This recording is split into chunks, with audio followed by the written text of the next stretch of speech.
And here we go. Tuesday, January 18th, 2022. Ermanni and Edwards, the bottom line. Woodward Sports Network. Ryan Ermanni, Braylon Edwards, Stan Edwards in on a Tuesday as well. Gentlemen, good afternoon to you. Good afternoon. I'm trying to get taller. Something's wrong with my chair, so I may be standing before the day's over. Here, let's do this. Dan, let's do this on the air right now. You take his chair. We'll do it on the air. While these guys are doing that, I'll tell you that I'm excited to be here today. This is Beast Now Clothing. I gotta turn this way. This is Beast Now Clothing. Okay. This is my younger brother, Berkeley Edwards' clothing line that he's been working on now for about the past, I would say, 4.5 years or so. Dad knows a little bit more than I do, but this is Beast Now, and we will have to give you all the ways in which you can buy it, purchase it, view it, and learn about it. It's the truth. It's wicked awesome. I won't say too much more than that. Some spoilers coming out. It is good. I'm going to try to do something with that, too. All righty. Love that. Guys, Stan, I love having you in. First of all, how was the weekend? I'm the short guy, man. Yeah. Yeah, Braylon, you're the short man. It's okay. Weekend was fantastic. Enjoyed a lot of good football. Wildcard weekend is usually the best football weekend other than the Super Bowl. Tom Mazawey is with us as well. Uncle Maz. What up there, Stan? Welcome in, buddy. How you my doing? My favorite day. Yeah, absolutely. Wildcard weekend disappointed me this week. Only a game and a half was good, but the divisional round is going to be phenomenal. I cannot wait for these matchups. I agree with you, man, that it was a disappointment in terms of the gameplay and wanting all the games to be fun. But the one thing it did do, too, though, it showed some teams are ready more than we thought they were going to be. The Bills looked electric, which was even on a blowout, was fun to see. And the game that we'll talk about that happened last night, they looked like they were on point, which we didn't think they were. So that is the good takeaway, I think. Yeah, Kyler Murray looks like he doesn't belong. Oh, man. I don't know that I totally agree with that. For me, I thought it was a great weekend because I'm more of an activity and big play guy, not necessarily a strategy guy where teams are going back and forth. You know, this is a meaningful down. No, I want to see the ball put up. I want to see a guy get knocked out. I want to see people run up and down the field and do everything. Even if it's only one team running up and down the field, I'd like to see a high-scoring game. It's funny you Somebody say got that. knocked out last night. It's funny you say that because I'm looking on Twitter this morning specifically, and everybody's talking about, what a terrible weekend of football. I'm like, terrible weekend of football? I don't think so. What are you talking about? Is there such a thing as a terrible weekend of football? Every game had something that you could point to. Even that Buffalo game. I mean, that Buffalo game was a blowout, but it was a beautiful game. Just point to Josh Allen. I don't think I've ever seen anything like Josh Allen. Right. Well, to your point, there's nothing more un-American than saying a terrible weekend of football. That doesn't exist. It can't happen. No, and then Patrick Mahomes looked fantastic after the first 3 or 4 possessions of that game. That was a practice game. Stafford and the Rams, got it done last night, and we'll certainly talk about that throughout the day. We're going to go hardcore NFL momentarily, but first, I do want to start with some potential concerns in Ann Arbor regarding Jim Harbaugh and will he or won't he go. And again, I think this is very speculative. However, I think it's more than speculative with meat. There is some meat on this bone here, and let me just set it up for you, okay? One, Jim Harbaugh has not re-signed a contract extension with the University of Michigan. That's one. Number two, there is smoke everywhere regarding this. John U. Bacon, who I find is as dialed in. He's great. At the University of Michigan, he broke the story that Jim Harbaugh was going to leave San Francisco and come coach the University of Michigan. Everybody thought he was crazy at the time. He's not breaking any news today. However, he put this up on Twitter today. I want you to see. Harbaugh watch day 17. Nobody knows anything. Put me down for 60-40 stay for what it's worth, which isn't much. Even those who know him best aren't sure. Guys, 60-40 to me is not 90-10 stays. 60-40 to me is a coin flip. Yeah. It's as close as you can get to a coin flip. Well, here's what's funny is that everybody wants to be first. But here's what I do know is no adult can keep a secret. Right. It's just impossible. So somebody has to spill the beans and tell somebody something. So where I believe Coach Harbaugh is staying, we all have relationships up there. I don't know anything more than anybody else in regarding to this issue. I believe he's going to stay just for other reasons, but there is some smoke here, and I don't know who started it, but it is really not fake at all. Go ahead, Uncle Maz. I got to say this, and I think this is the deal. Michigan's a great job, and he could sign for the rest of his life and make $10 million plus a year. He's got a job waiting for him in Vegas if he wants it. I think it's a slam dunk. I think he'd have a job waiting for him in New York with the Giants as well. Jumbo Elliott put out a tweet last night hearing whispers about Harbaugh looking at Raiders and Giants. Let's a little birdie told me. Here's the tweet from Jumbo Elliott, Maz, that you speak of. I'm telling you, man. There is tons of smoke here. We'll get it up for you, momentarily. But Jumbo Elliott tweeting out that a little birdie told me that Harbaugh eyeing the Raiders and the Giants. Played for both those teams. Played for Michigan, played for the Giants, won a Super Bowl with the Giants. I don't know what's important to Jim Harbaugh and to his legacy, more importantly. The Giants' job, I think, if you're really interested in riding out in the sunset and riding with some playoff victories, possible Super Bowl appearance, the New York Giants is not the franchise for that. Hold on. That's the King's job. I get it. It can be. It can be, but in today's society, it's right now. The Tisch and the Maris have to decide who are they going to have running their program. But they don't have to win right now, Stan, because the Giant fans, and you're looking at them, they've taken so much abuse over the last 20 years, 15 years, that we're okay. We've lost with the worst people. If you give me Jim Harbaugh and Giants tell me is a really bad situation. I need 3-5 years, I'm okay with it. But it's not about you and the fans in New York, man. It's about Jim Harbaugh and what he's leaving to go somewhere. If Jim Harbaugh is going to leave the University of Michigan, and I'll give you my take on it in a second, then he's got to go somewhere that has pieces now. They're ready to win now. The only team in the situation that you want to look at is the team that should have beat the Bengals in the playoffs on Saturday, and that is the Vegas Raiders. I myself don't think he'll leave, but when I was giving you the scenarios on why he could leave, I actually almost convinced myself. If you look at it, in Michigan, took him 7 years, but guess what? He got to where he said he wanted to be.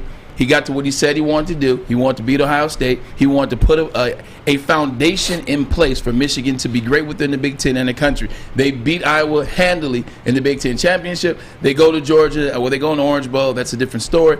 But he got it done this year. If ever there was a time for him to leave, it would be now. That Vegas job, the ties that he has in Vegas, that's there. The way in which he left the NFL in 2014, that sour taste in his mouth, they kind of pretty much forced him out. Talking about Trent Baalke, Jed York, the Super Bowl loss to his brother. You start lining these things up. What do we know most about Jim Harbaugh? He is the ultimate competitor. Absolutely. The ultimate competitor, and that's the reason why I say, you know what? If he leaves, it wouldn't surprise me, because his competitiveness in him, or his competitiveness, he didn't like the way it ended in the NFL, and he could go back to try to reclaim that. And not only that, but I do think you hit the nail on the head a little bit here.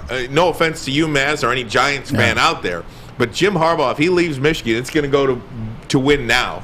And that is why, we've been told by, somebody very dialed in to the Las Vegas Raiders, that not only is Harbaugh their top candidate for coach, that they are going to go after hardcore Aaron Rodgers and Russell Wilson and try to land one of those two quarterbacks. If that's the case, you combine Harbaugh with a quarterback in Aaron Rodgers or Russell Wilson, a Super Bowl winning quarterback. Well, you've got yourself a team that's going to compete for a Super Bowl next season, right away. So could that be the perfect situation for Jim Harbaugh? I don't know, but it's lining up. All these stars are lining up for him to walk. Put it this way, he has his pick. I would agree with you. He has his pick, but here's where I think that the Giants' job, he wouldn't last there. Because the landscape of media, social media platforms, and talk, television, radio, podcasts, and everything, they'll take somebody down. It doesn't just have to be the Giants fans who are fed up with 3 years and we're still not in the playoffs. You cannot win in professional sports and last. I don't care if your owner and your general manager and your fan base are okay with it. You just can't do it anymore. On the other side of things, I think another question or another entity that we're not looking at is we say, is Harbaugh leaving? Is Harbaugh going here? Is Harbaugh going there? What about his wife? What about his kids? What about the family? There's another side of things. For Jim Harbaugh, his wife, I know if I was married, I know my wife, if you're talking about leaving a situation in Ann Arbor where I'm very comfortable, I know the people, I love my life, and everything is great. The in-laws are in the backyard. The in-laws in the backyard, for babysitters for days, and you're trying to tell me we're going to go to a team that sucks? We're going to go to a team that doesn't have a system in play? As his wife, I'd be like, hell no. Oh, hell no. The only way I will let him go is to Vegas. If he wanted to leave, I would tell him Vegas or nothing else. Vegas ain't family. Hey, all I know Vegas is got none money of these other spots have a Blimpie's hamburger. He is not going. The Giants got Blimpie. Nah, not like they do in Ann Arbor, Maine, and you don't know about Maine and Liberty. We got the Blimpie base. So is there smoke? Apparently there is in Vegas as well, and I'm not talking about the Las Vegas Raiders. I'm talking about betting. I'll tell you who is the odds-on favorite to become the next coach of the Las Vegas Raiders. We'll show you those odds next, and I think you might know that name. We're talking about him now, Ermanni and Edwards. Woodward Sports Network, the bottom line. Okay, you thirsty little spin goblins. I want you to pedal into the next dimension.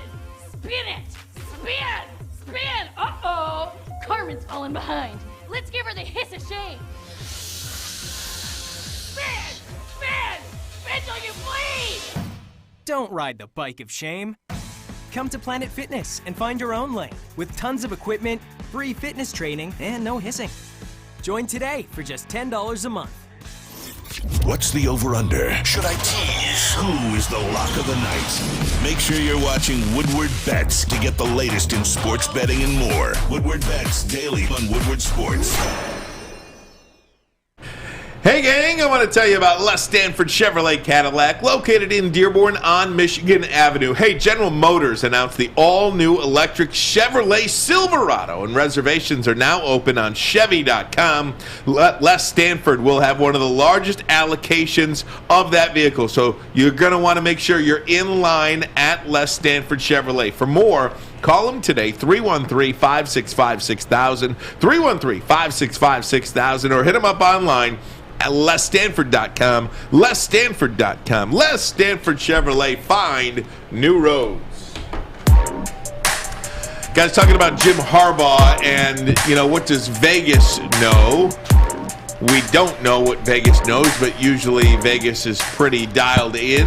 The odds on the Las Vegas Raiders' next head coach, Jim Harbaugh, not only the favorite, but a 2-1 favorite. That is an incredible favorite. For anybody that knows anything about odds, 2-1 ain't much. You're not getting a big return on your money at 2-1. You want to start talking 10-1, 12-1, 20-1? Look at that fifth name. Dabo Sweeney. Ooh. No, you can take the fourth name off of there. I will bet my house Mike Tomlin will not leave Pittsburgh. And that's coming from personal experience. Great relationship you have with Mike Tomlin. Mike Dabo Sweeney. Wow. Yeah, I don't know if they go. I don't know if there's an NFL owner out there willing to go the college route anymore after the Urban Meyer and everything. Jim Harbaugh's the Matt only. Rule kept his job. Yeah, Matt Rule negotiated a great deal that the owner Tepper is not willing to pay right now to get rid of him, because when he signed for that, I was like, I'm not so sure you know what you're doing giving him that much money to an unproven head coach. A guy that didn't even win in college. At the highest level. He was an average coach in college. Exactly. And it just goes to show you, too, though, I mean, if you don't have a quarterback, you're not going to win in the NFL, right? I mean, they were looking for a quarterback in Carolina for the whole time. But does that tell you anything, Braylon, that Harbaugh is such a heavy favorite to be the next Raiders coach? Does it mean anything to you? What it tells me is that Jim Harbaugh has been well-liked as it relates to head coach for a very long time in this country.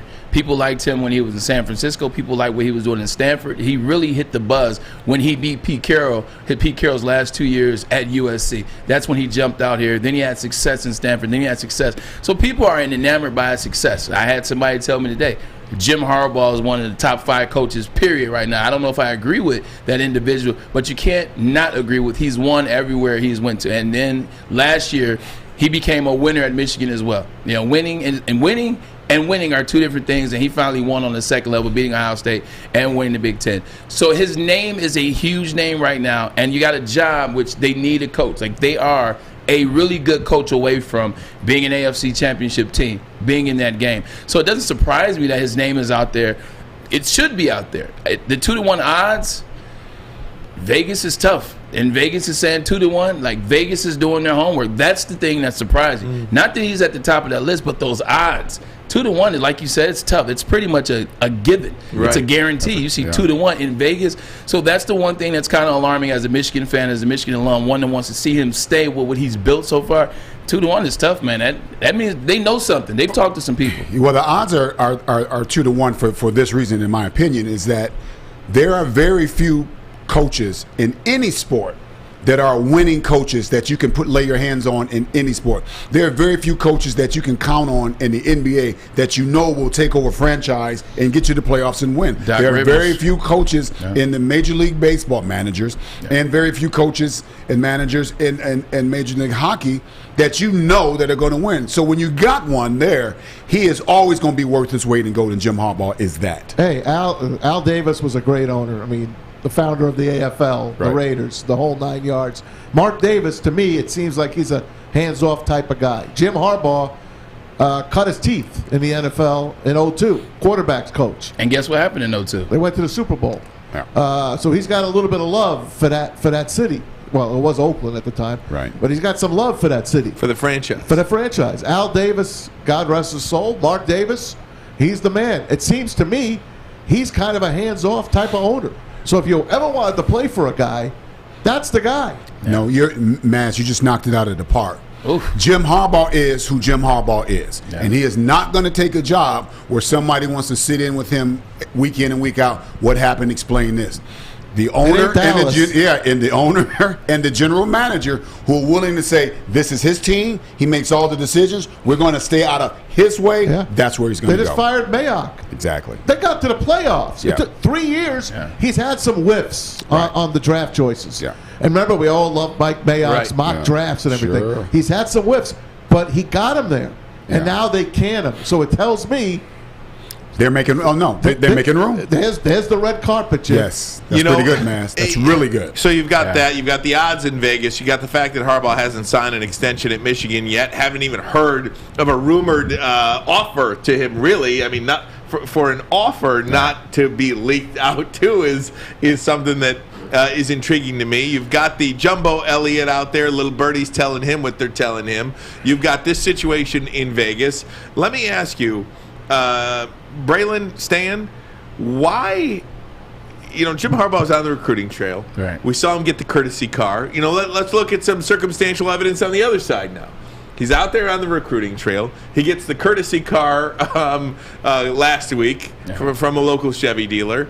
The defensive line coach from Notre Dame comes here to Michigan.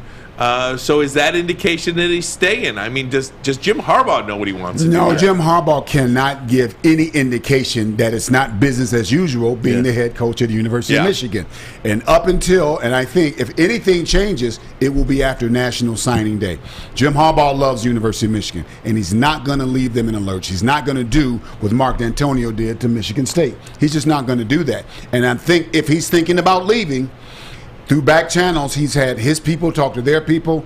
If he's coming, he's not coming to after he signs that class because he's not going to do that to the university. Another thing about the University of Michigan is they're very arrogant. Like, Michigan has always been arrogant. I think I've developed a level of arrogance because of going to the institution that is the University. Me too. They legit. Me too. You know what, man? Me too. You used to be my friend, man. You used to be my homie. You used to be my ace. I am. No, so Michigan has a huge level of arrogance. I'll give you an example. When I was considering coming back from my junior year, coming back from my senior year, or leave and go to the NFL. Like, we had a meeting. Dad was there. We went to a meeting to talk to Lloyd Carr because we wanted understanding. We kind of wanted assurances without asking for assurances. We're like, hey, Lloyd, we sat down, my father and my stepfather and myself. We sat down. We said, thinking about going to the NFL, what do you think about that? Because in our mind, we're waiting to hear this. oh, man, don't do that. That'd be a dumb decision. You come back, I'll make sure you go All-American. I'll make sure we put you in the Heisman race. I'll make sure, as long as you do everything right by the program. I was waiting to hear that. That's not what I got. I got, oh, well, good luck for you. Yeah. I got that. Well, you know what? Hey, well, appreciate the work you did. Good luck, and wish you the best if you go that route. It was like we left that meeting.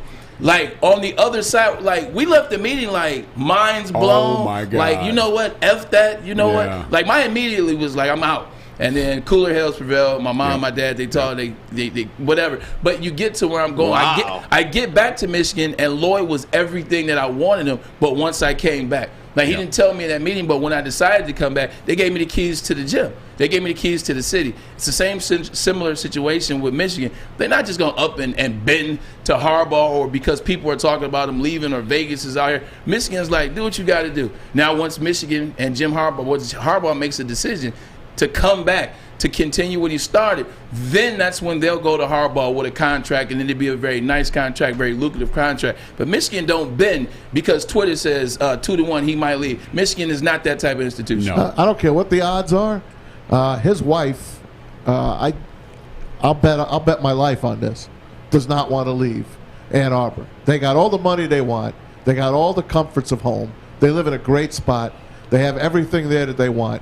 The only person that this is up to, it's Jim Harbaugh. If he's got it in his gut that he wants to go and win a Super Bowl like his brother did, that's the only thing that's going to decide this. Nothing else is going to matter. I don't think his wife and kids would love to go. They want to stay. And because it's, again, Blimpies, Zingermans, and the little brown jug.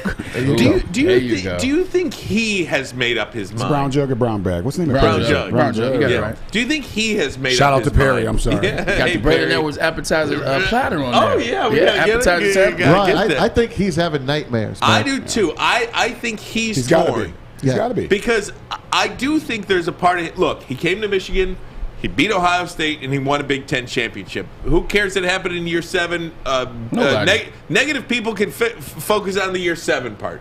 He came, beat Ohio State, won the Big Ten champion. That's always been important in Michigan.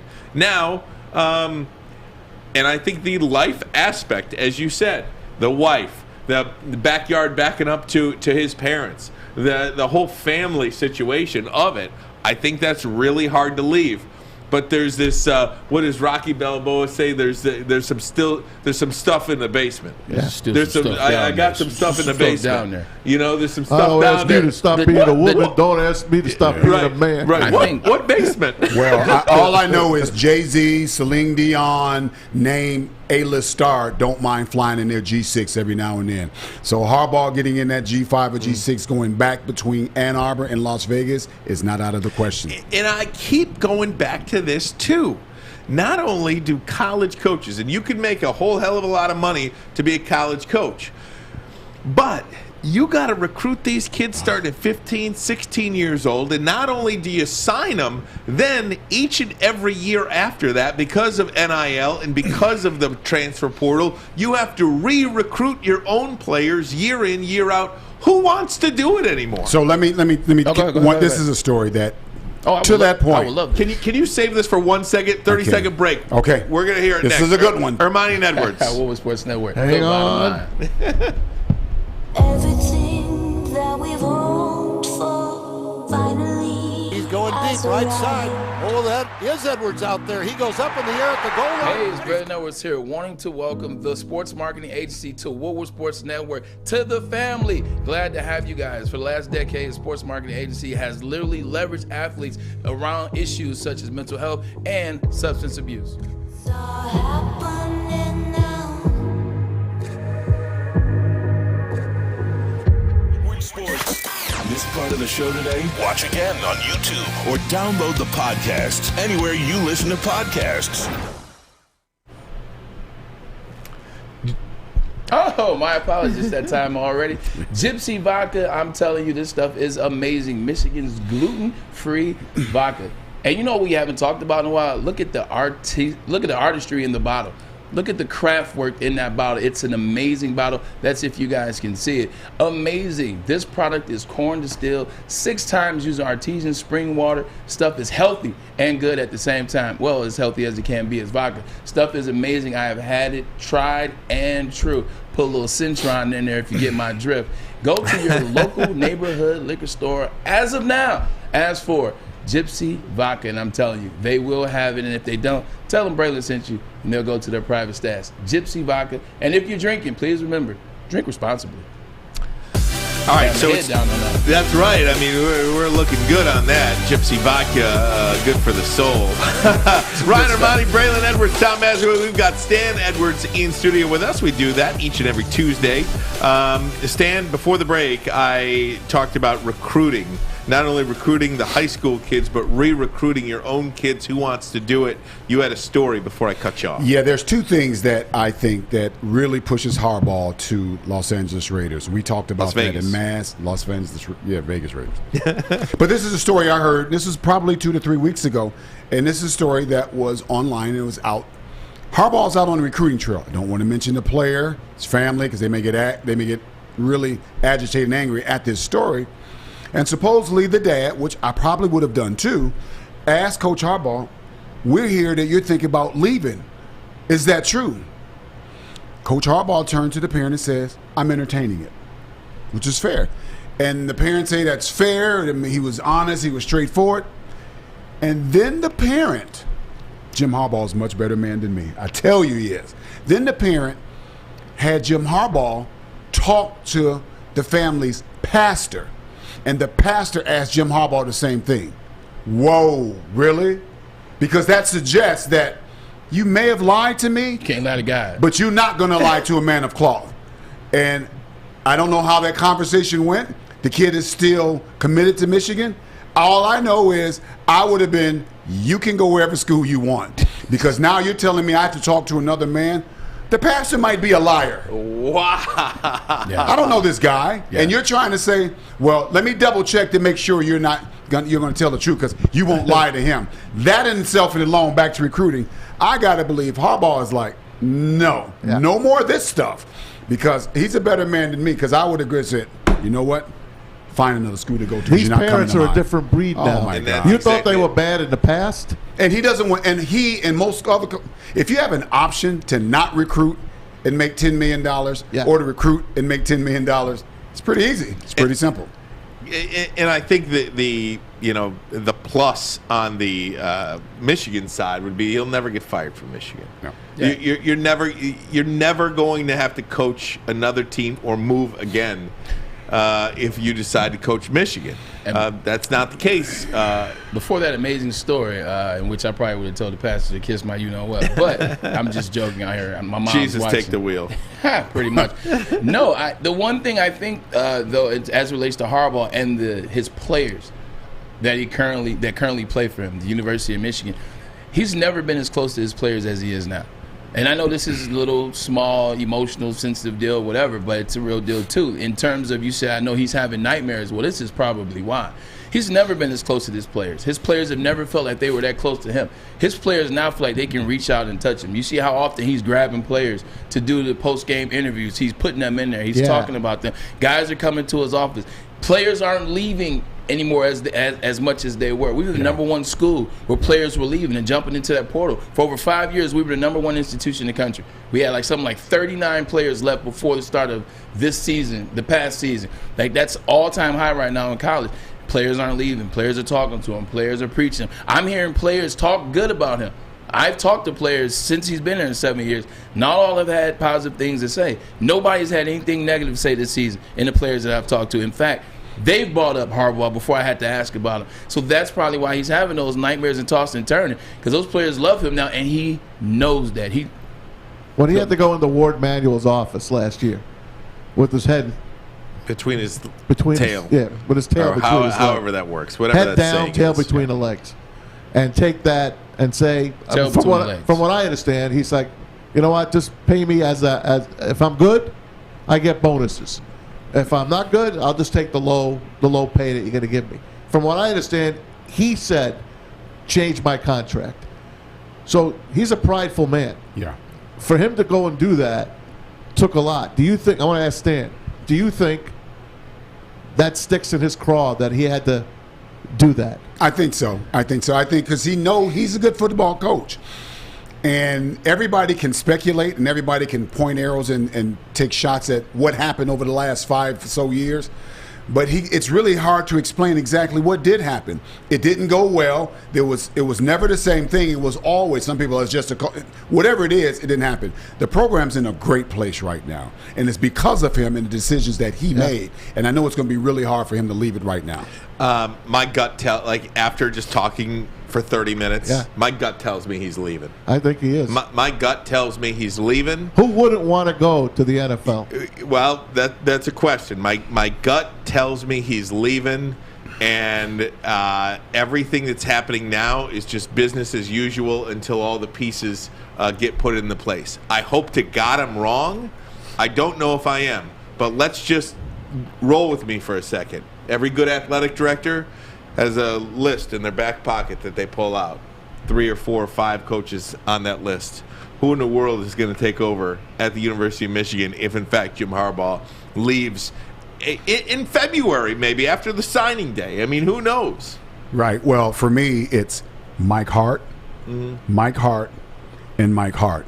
If you can give Brady Hoke an opportunity to coach at Michigan, you can give Mike Hart a chance to coach at Michigan, too. I don't know that Jim Harbaugh is going to leave. Before I got here, I felt like you. But, Maz, how do you fire a general manager when you get to the playoffs? Because Jim Harbaugh is going to be the general manager. When you said that, I'm like, shucks.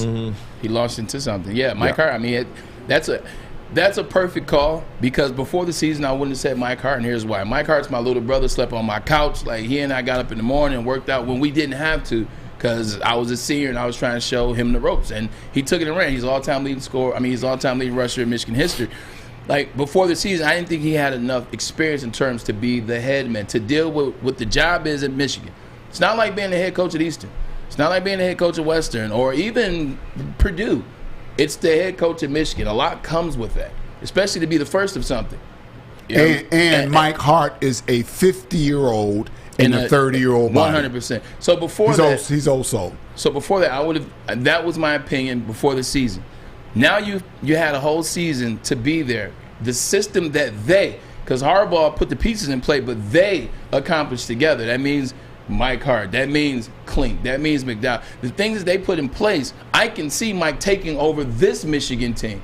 Like, going into the season, I couldn't have seen it. Now, the things that are where they are as a program, where he is as a coach, where you see him on the sidelines, the team, I can see him taking over this team. Now, I can visually see it. I couldn't have seen it a year ago, if that makes sense. Yeah, I think if you hire a Mike Hart, do you hire a Jim Caldwell type to come over and be assistant head coach of a football operations to kind of help him through the off-the-field stuff? Mike has the on-the-field stuff down cold. Let me make this parallel to you, and just going with your Mike Hart suggestion. How old is the head football coach at the University of Notre Dame? Yeah, he's 34. Just turned 36 on January 10th. January, so 8 days ago. So when he was hired in the offseason, he was 35 years old.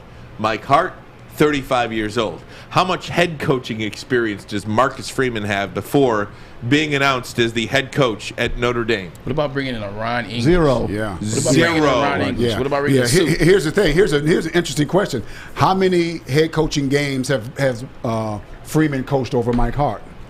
One. It was the bowl game. Yeah. That's it. And he blew a big lead. So, and look, growing pain. But I do think that would be the slam dunk choice, right? Yeah. Especially to take over. You think that's a slam dunk? In February, to take over in February, you're not going to a guy outside the program right now. I think you are staying within the staff for sure to have the head coach. You can't. We've done that before. Ann Arbor. Bringing in an outsider who is not a home run smash hire creates all kind of problems in Ann Arbor, Michigan. Just ungodly kind of problems throughout the entire world. Michigan not being as successful it lands on his feet better if that coach comes within somebody that's already on the current staff. Not to mention, like with a Mike Hart hire, Mike Hart's all about football. Mike Hart is nose down all about football. He could care less about being Mike Hart. He could care less. He's one of the most beloved players in Michigan history. Any sport. Any sport. He's one of the most beloved, especially for his generation. Yeah. He doesn't care anything about that. He doesn't care anything about his numbers, his stats. He doesn't walk around like I'm Mike Hart. He walks around like he wants to get a job done. Coaching running backs, teaching them 4 points of pressure, teaching them offense, teaching them how to block, how to pick up the right blitz, teaching wide receivers things that coexist with the running back. That's all he cares about. He will be a darn good coach in that aspect. And forget about Michigan for a second. I mean, beloved at Western Michigan, beloved at Syracuse, beloved at Indiana, and beloved by his players at Michigan. Like everywhere that he's gone, Eastern, he has developed relationships in Eastern before the Western. Not loved at MSU though. Not quite, which is a bigger plus. Yeah, but everywhere he's gone, he's been beloved by those players. So I do think that would be the slam dunk candidate if, in fact, Jim Harbaugh moves over at some point in February, maybe even after signing day. We'll see what happens there. I don't know if the Raiders go without a general manager and without a coach for the next 3-4 weeks. I wouldn't anticipate they did, but I wouldn't be surprised either. Guys, big football game last night. After 12 seasons in Detroit and 0 playoff wins, it took Matthew Stafford 1 year to get his first playoff win as a member of the LA Rams. We'll talk about that next. Ermanni and Edwards. Woodward Sports Network, the bottom line. Fellas, football season is here. It's time to make your grooming experience easy like Sunday morning. Get to Lady Jane's Haircuts for Men. Walk in, relax, watch your favorite team play, and before you know it, your hair will be game ready. Get to Lady Jane's, open 10 to 8, 7 days a week. Walk in anytime. It's wicked awesome. Make sure you download the Woodward Sports app in the App Store and the Google Play Store today. Take Woodward Sports with you wherever you go and listen live on your phone or mobile device. Was good.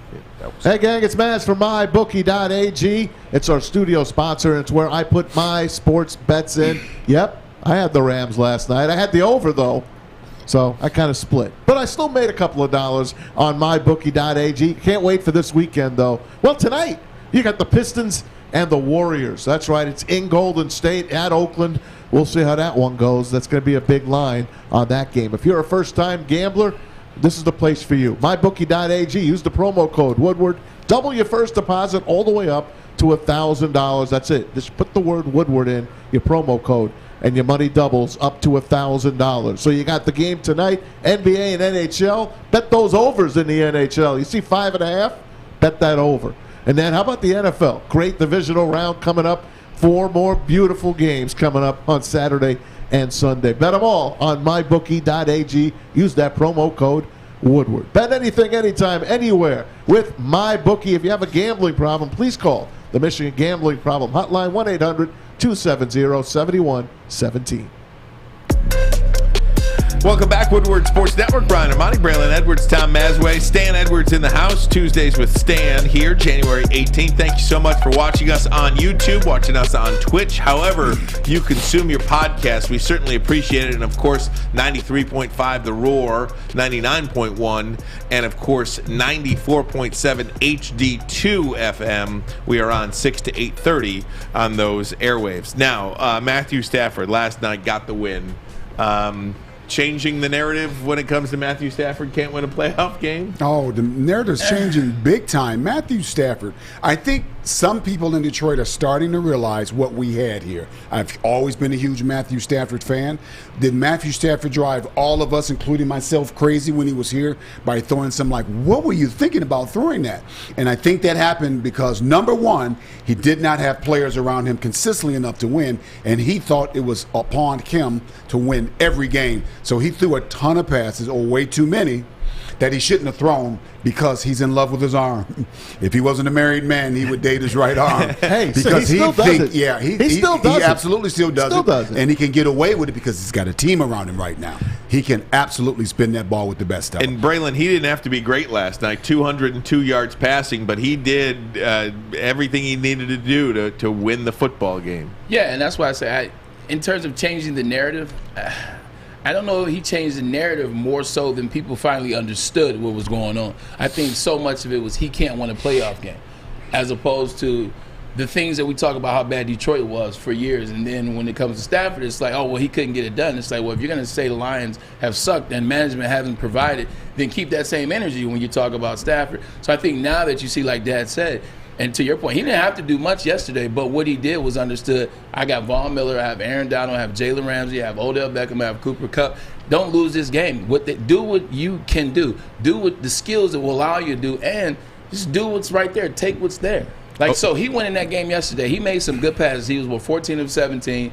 He threw some dimes. He made the game easy. But to Dad's point, I did see some plays in there where he could have been his old self, and he didn't. Remember the play in the game where he spent out? When he dropped back and he spent out and went to the left side? Yeah. That's a typical Matt Stafford play where he throws a pick. Trying to do too much, he flushes out, throws a pick. He flushed out, saw it wasn't there, took a slide, gained 3 yards. There was a play in which he was about to force it in the third quarter. It was on the right-hand side, throwing the ball to, I want to say Jefferson. Wanted to force it, took his time, dumped it off to Cam Akers. That is the benefit of having players around you. That is the benefit of understanding and learning from your 12 years in Detroit. And that's also the benefit of saying, you know what, I want to be better. I said I was going to be better than I was. So I have no Matt Stafford slander today. There's no slander. He did what he was supposed to do, and he looked damn good doing it. He also played with house money last night. They physically and mentally dominated the Cardinals. Cardinals, they fell apart in the second half of the season. Kliff Kingsbury, if you're asking me, they should be looking at him and maybe replacing him because Kyler Murray looked like a lost Pee-wee player last night. I gotta ask one no question. chance did he have. I got to ask one question while we're still talking about Kyler Murray, because there was a chance for this game to be interesting at one point, and I just want to get your take on it. There was 14-zip. They had a huge play. They were driving, and then all of a sudden, interception. No, they called the catch that the Arizona Cardinals had, 40-yard catch, and then they review it, and they call it a catch fumble. And then they review it again, and they call it a drop. I never know you can review a play. How is that possible? But it wasn't a catch. No, you're right, but it doesn't matter. They reviewed it. The same referees reviewed it and said, oh, yeah, that's a catch. And then the same referees reviewed it again and said, no, that's not a catch. So what changed from the first time you looked at it? I don't think they reviewed it the first time. They all got together, if you remember. Right. They didn't know what the hell happened. They just said, let's just call something. Okay, let's call it a completion. They're going to throw the red flag in a second anyway. So they knew they were going to get bailed out by the television. What that should happen, if that happens to the referees, they should just have a sign. We missed the play, go up to the video. That's it. Right. Go up to the video. Yeah, right. If don't make a play that you didn't make. Yeah. But regardless, the Cardinals had no chance in that game last night. The Cardinals, I disagree with you here. I think they need to keep Kliff Kingsbury, the head coach. Because if they don't do that, then you're going to bring somebody in who does not know how to coach Kyler Murray. And now you got a problem with that. Let's see how Kyler Murray, the Arizona Cardinals are a good football team. The Arizona Cardinals will quickly become a bad football team again if two things happen. One, if they don't keep Kliff Kingsbury. Two, if they don't bring in any offensive linemen. I think because Kyler is so good out of the pocket and off schedule that he can make plays, he can't live that way. But this kid, as short as he is, as small as he is, he could stay in the pocket and spin it with some of the top 15 quarterbacks in the league. He's very good at throwing the football, but you don't see that because their offensive line is horrible. And he makes up for a lot of that. And so in his process of making up for a lot of things, he also makes a lot of mistakes, is what you saw last night. There's one thing, Maz, that you probably either overlooked or forgot about, which is the same thing. Just one thing as it relates to this team and Kliff Kingsbury and getting rid of him. I agree with that. Keep Kliff Kingsbury. You know why? This same team was 10-2 at the start of December with what player there?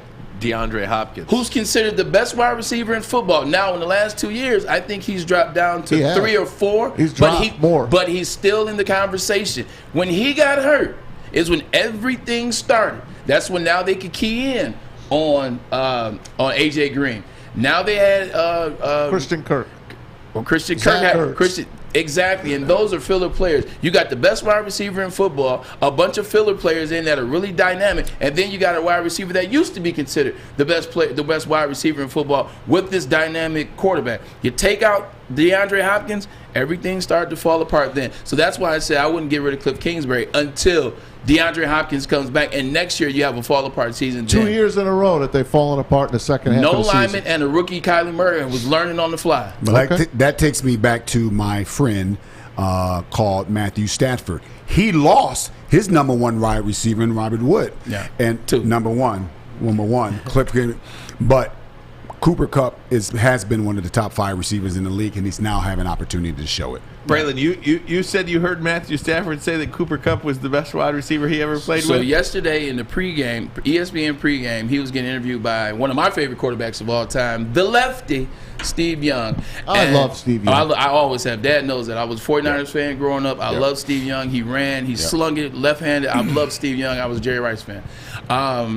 But anyway, they were interviewing and they were talking, and he talks about, tell me what it means to play with Cooper Kupp in this year that he's had, this amazing year, 1947, 16 tuds. Welcome to the 16 Tud Club, by the way, Coop. And he says, Cooper Kupp is the best wide receiver I've ever played with. And I'm like, ouch. I was like, You think you called Calvin and said psych? So I was, he better. So then, why did they call him out? So then, because they weren't dumb, they were like, let's go let that slide. We don't need any friction. We don't want to be the reason he has friction. Yeah. Plus, everyone loves Matt Stafford. Had that been somebody else, like Aaron Rodgers, they might have called him out. Right. But anyway, and so Steve Young tried to clean it up on air. During the game, he said, we talked to him, and he basically said that Cooper Kupp was the most knowledgeable receiver that he's ever played with, and he understands defenses, and he understands every route on the route tree. And I'm laughing because I'm like, so you're trying to cover up, and you're still wrong because he still believes that Cooper Kupp. But there is some truth to that, because there's one thing to be a wide receiver where, let's face it, Megatron was running deep posts, deep overs, goals, and comebacks, and slants. Cooper Kupp runs everything that it ever existed. I did consider in the wide receiver play. When you texted he also last night. blocks. He blocks he also knows the defenses. Like, he's one of those guys like a Julian Edelman, where they used to play quarterback, so they really know understand all the of offense, defense, etc. Or defense, yeah. And I'm not taking away from Calvin, because he's definitely earned that tan jacket, but I understand where they meant from that side of things. Yeah, that's an interesting comparison with Julian Edelman. Julian Edelman is a nice, good receiver. He knows football. He played quarterback. Cooper Kupp is better. Cooper Kupp is a special I meant in terms of receiver. his knowledge. Absolutely. Because he played quarterback. Cooper It's Kupp not can even play. close. Matt, you said something about Kliff Kingsbury. Should Arizona rethink him? I didn't know he was that tall. Let me ask you guys a question. I'm going to take a break. Kliff Kingsbury, you see the post game? Yeah, he's a tall guy. He's tall as hell. Ask you guys a question. He has a nice house. So you've got wife. Rich Bisaccia, you've got Mike McCarthy, and you've got Kliff Kingsbury, 3 playoff coaches being talked about, certainly Bisaccia and certainly McCarthy, as being replaced. I mean, are we now where we were with quarterbacks last year, where 16 quarterbacks suited up for a different team last year than the year prior? Are we now at a point in the NFL where we could expect 8, 10, even 12 coaching changes every year? And how many of these playoff coaches lose their jobs this year? Is it 0, 1, 2? What do you guys think? Ermanni and Edwards. Woodward Sports Network, the bottom line. That's an interesting one. I can't wait till we get back.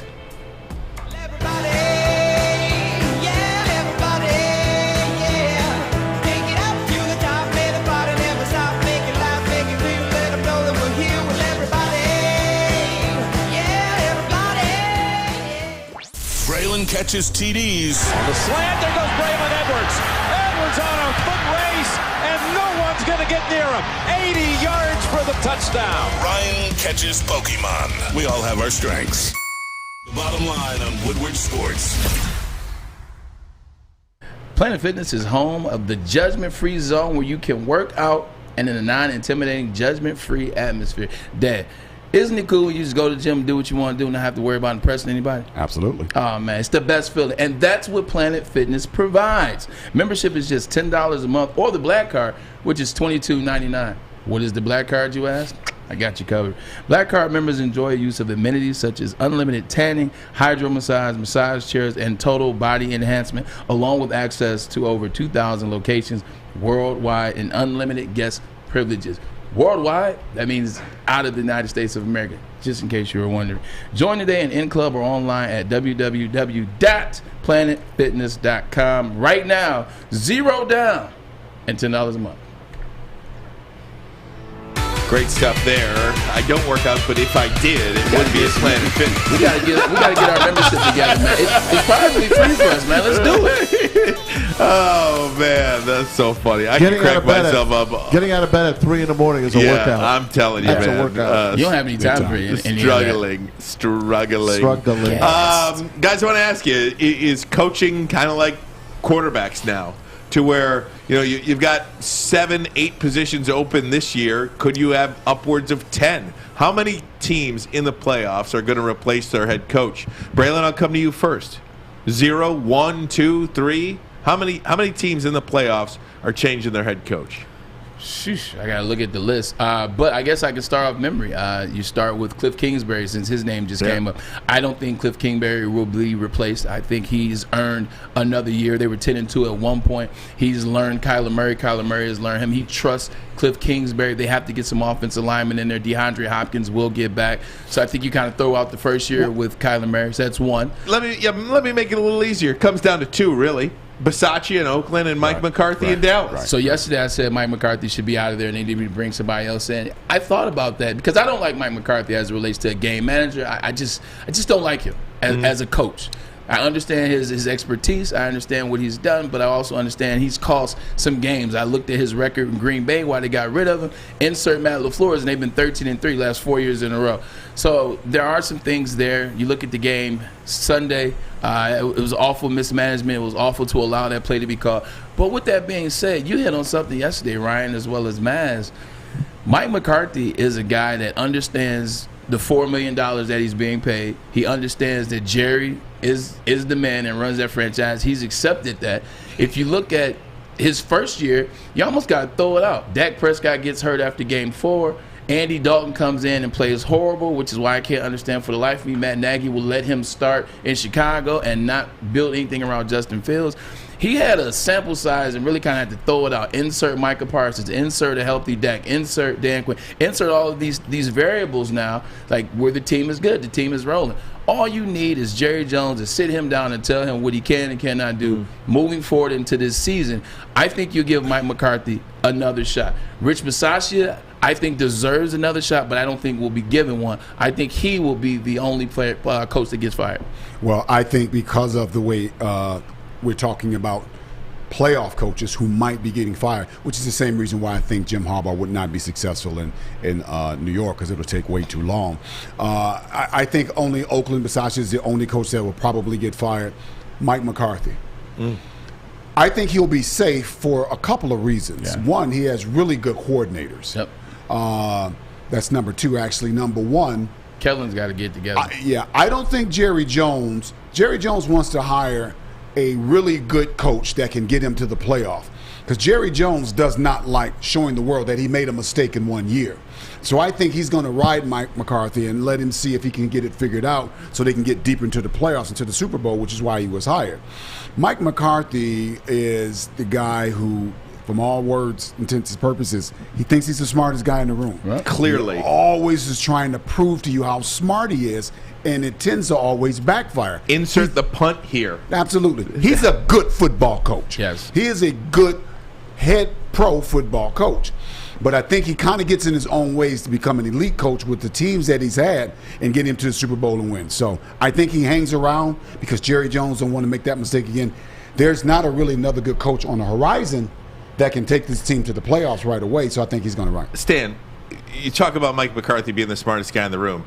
The Dallas Cowboys did a fake punt to perfection and tried to be so smart that they left their punt team out on the field because of what? You got the first down. You want to see if San Francisco's going to burn a timeout. Right. It makes no sense. No. And then they get a penalty for delay a game because they couldn't get their offense on the field fast enough. And that's why it bothers me, and that's why he bugs me. And I agree with you, and that's why I said he's not going anywhere. But he bothers the hell out of me. We talked about it early in the year, the game against the Patriots. The game against the Patriots that they won in overtime. All year, or so far up until that point, we have been talking about Kellen Moore, what he has done with Dak, his offense, what he has implemented, the two-headed monster of Tony Pollard, Zeke, throwing the ball to Gallup as well as Cooper, as well as CeeDee Lamb, talking about Dan Quinn on the other side of the ball, the defensive coordinator. Like, he wasn't getting any love. And so that's why in that Patriots game, he tried to go for two. Then he went for it on fourth down in the first half, the plays that he shouldn't have. And then in the second half, right before overtime, he tried to go for it when he shouldn't have gone for it. He legitimately did those things because he was tired of everybody talking about everybody else. He was like, hey, you're not going to forget about me. Uh-huh. It's just like in Green Bay. Who are you talking about in Green Bay? It ain't him. You talk about Aaron Rodgers. Aaron Rodgers this, Aaron Rodgers that, offensive coordinator. Well, you know what? And then that's why he would do everything. They won a Super Bowl despite Mike McCarthy. Well, I think Mike McCarthy is a very good coach for a young, up-and-coming team. I just think he rubs veterans the wrong way. For a team that's really trying to build an identity, I think he would have been a good coach here in Detroit.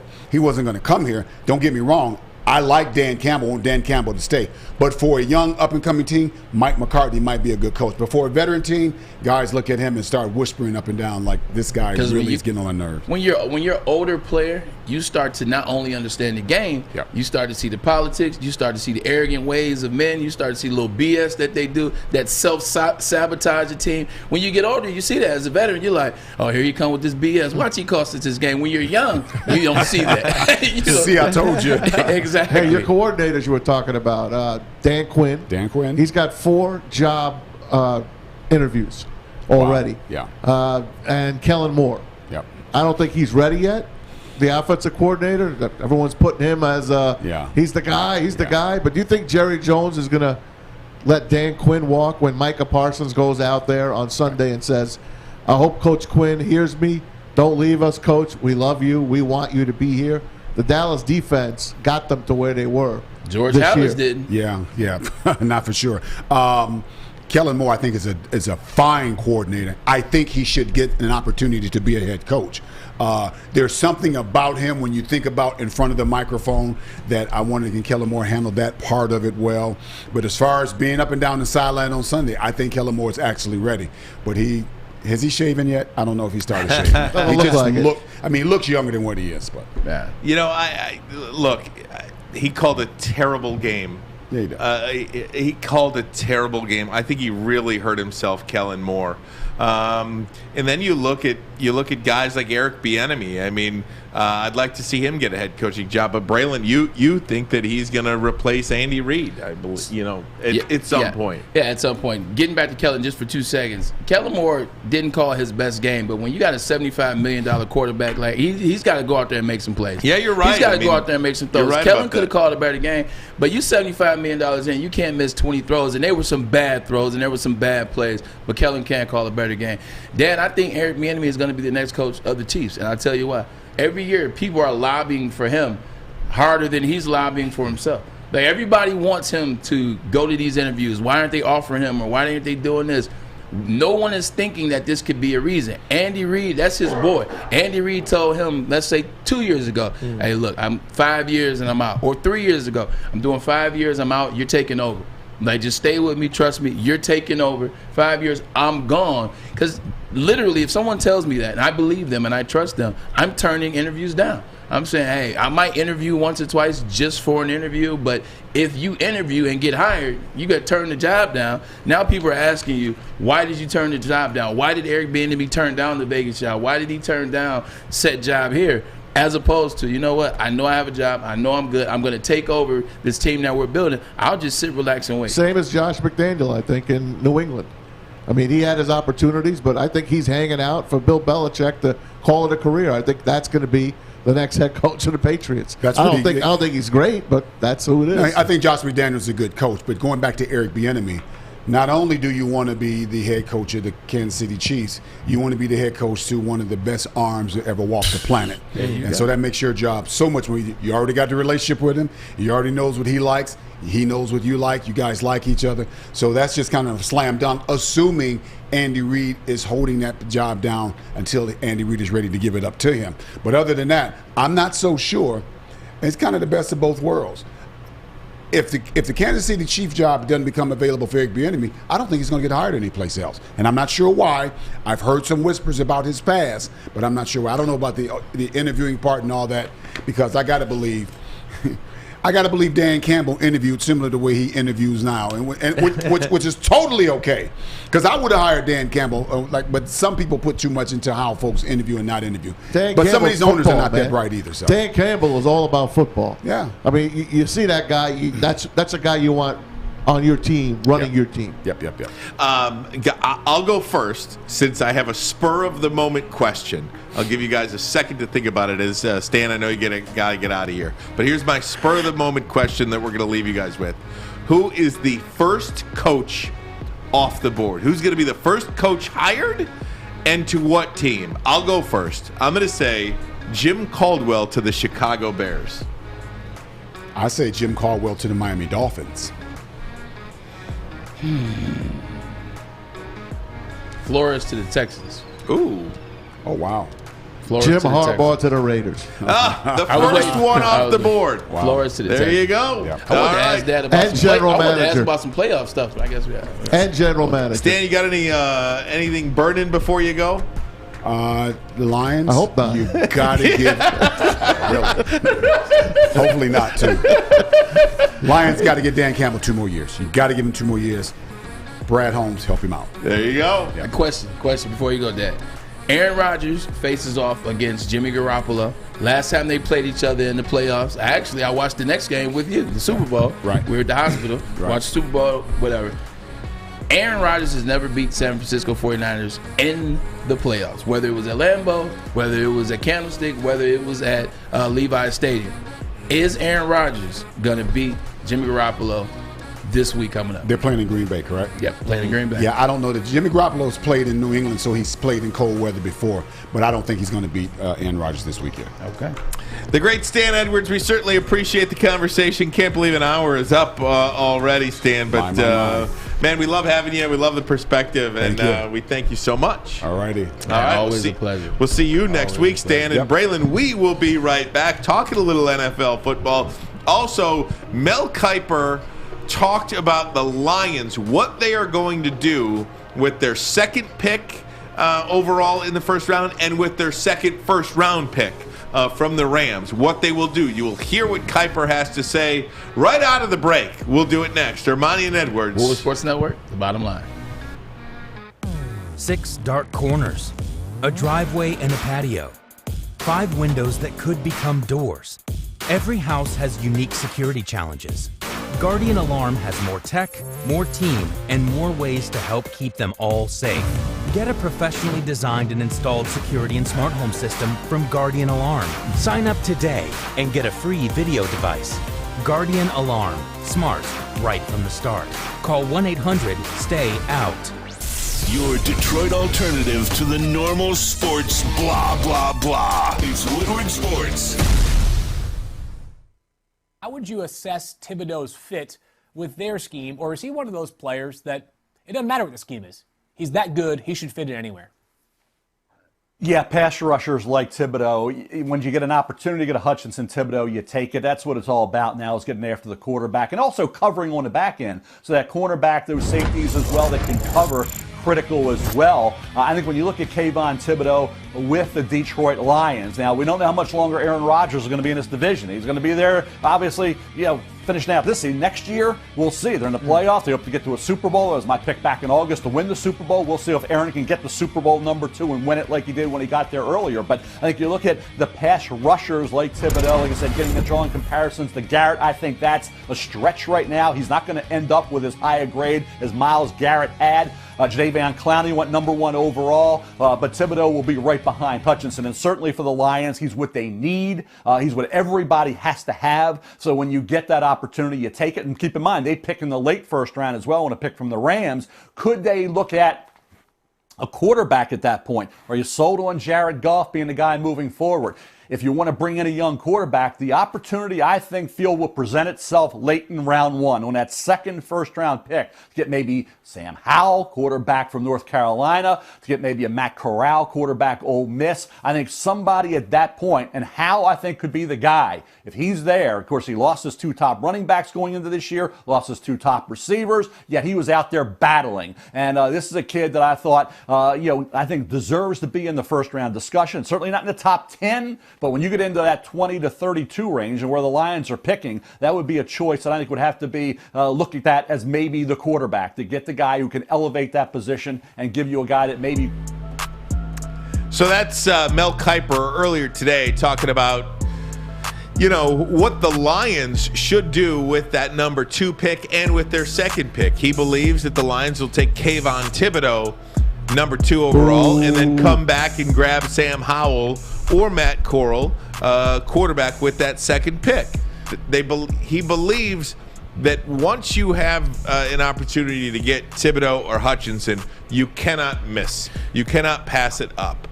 Do you guys want to play what Kiper says about Hutchinson? Sure. You good with? Let me just. Sure. I can just say something real quick just about Sam Howell, because he talked about Sam Howell. Yes. And Maz and I talked about it a little bit before the show. I don't care if they go Thibodeau or Hutchinson. We can get in that, and we will.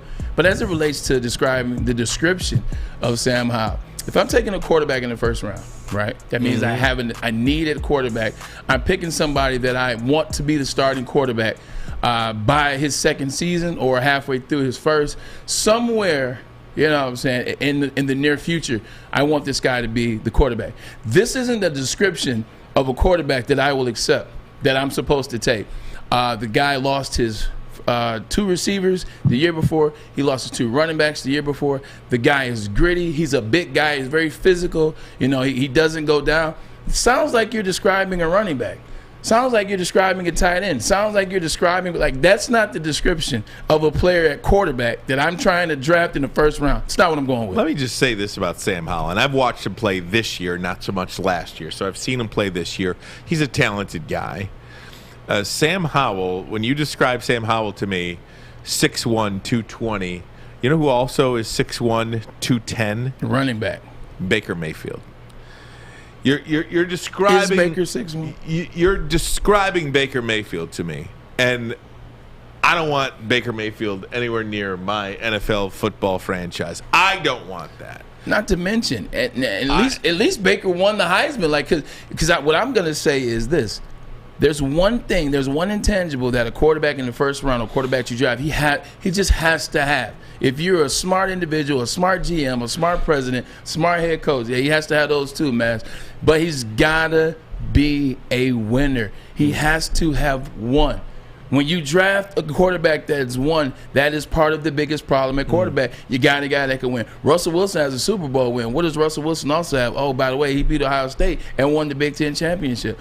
Insert quarterback that's won the Super Bowl here, or that is often in the playoffs. He's won at college. He's won in high school. Sam Howell hasn't won at UNC. I'm not drafting a guy that doesn't know how to win. Mel Kiper also touched on Aiden Hutchinson, believes he will be the first player taken in the NFL draft and go to the Jacksonville Jaguars, and compared Aiden Hutchinson to those guys we talk about a lot, the Bosa brothers. Here's that audio.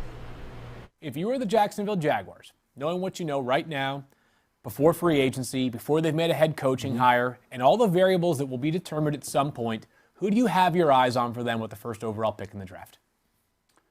I think Aiden Hutchinson, the defensive end from Michigan. I think the body of work, the production, that Nick Bosa, Joey Bosa mentality in the Big Ten. The Bosas played at Ohio State, obviously Aiden at Michigan. Key what the Wolverines and Jim Harbaugh were able to do this year. It's all about the intensity, the consistency, being disruptive against the pass, getting after the quarterback, in the run game as well, being a great leader, setting a great tone for that defense, that guy that's kind of the tone setter for what that defense was able to accomplish. David Ojabo on the other side really came into his own. We'll be talking about him in this mock 1.0 in that maybe 10 to 15 range.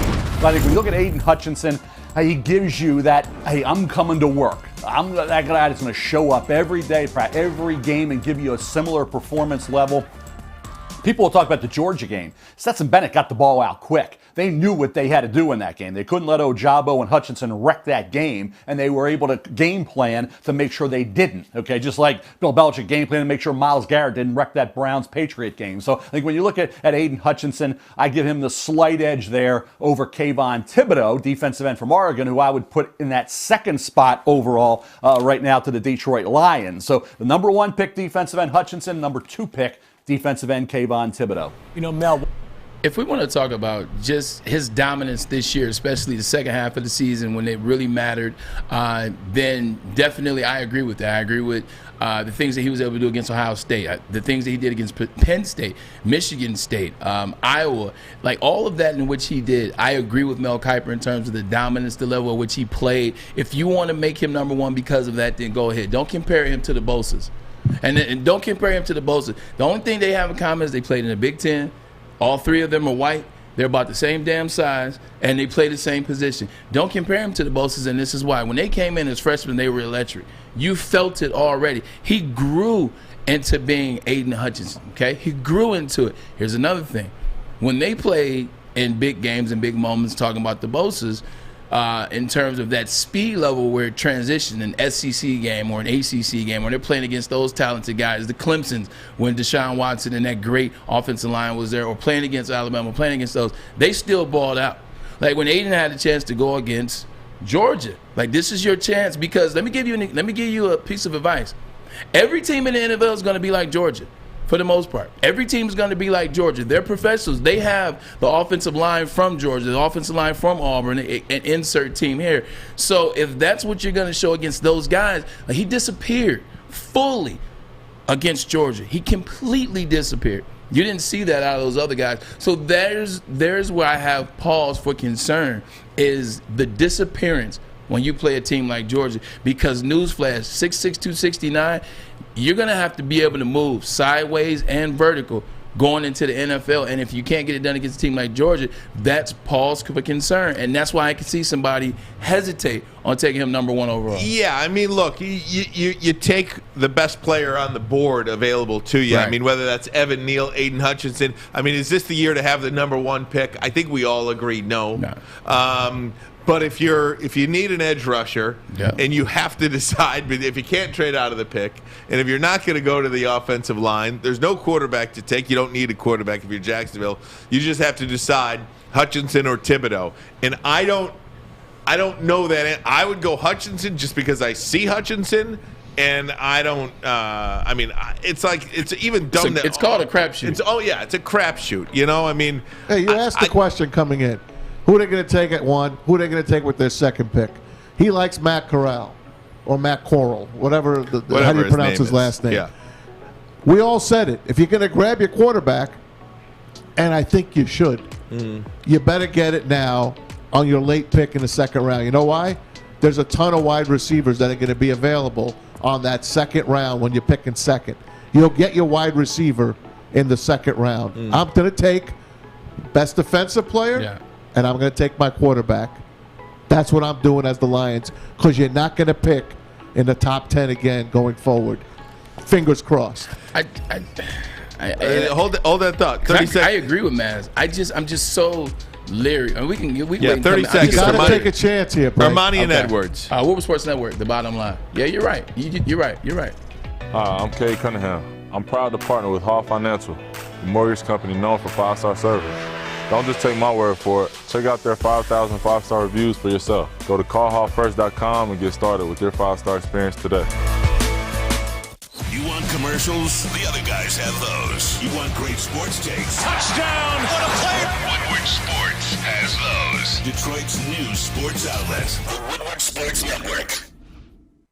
Hey, gang, it's Maz for the Foaling Warehouse in Hamtramck. Foaling, the home of the original Foaling bowling pin game, called Foaling, of course. Host your corporate party, team building event, any way you want to do it. Just ask for Chris and Noni Hut. Chris, the inventor of Foaling, he will tell you every single rule, what to do, and how good you can be. My guys right here, Ryan and Braylon, won our team building event back in late November. And I broke the trophy today. I didn't want to tell you that, but I'll glue it. Anyway, 2 ways to play, $10 unlimited open play or a private lane reservation as well. They got over 100 beers, and they have the $2 mystery beer machine as well. That's going to be a fun thing for you to do. They also have multiple full bars. You can bring your own food in, have a picnic for all they care.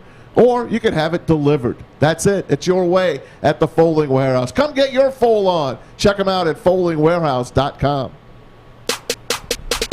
So we're talking about the NFL draft. Mel Kiper says that Hutchinson goes number 1, Thibodeau goes number 2.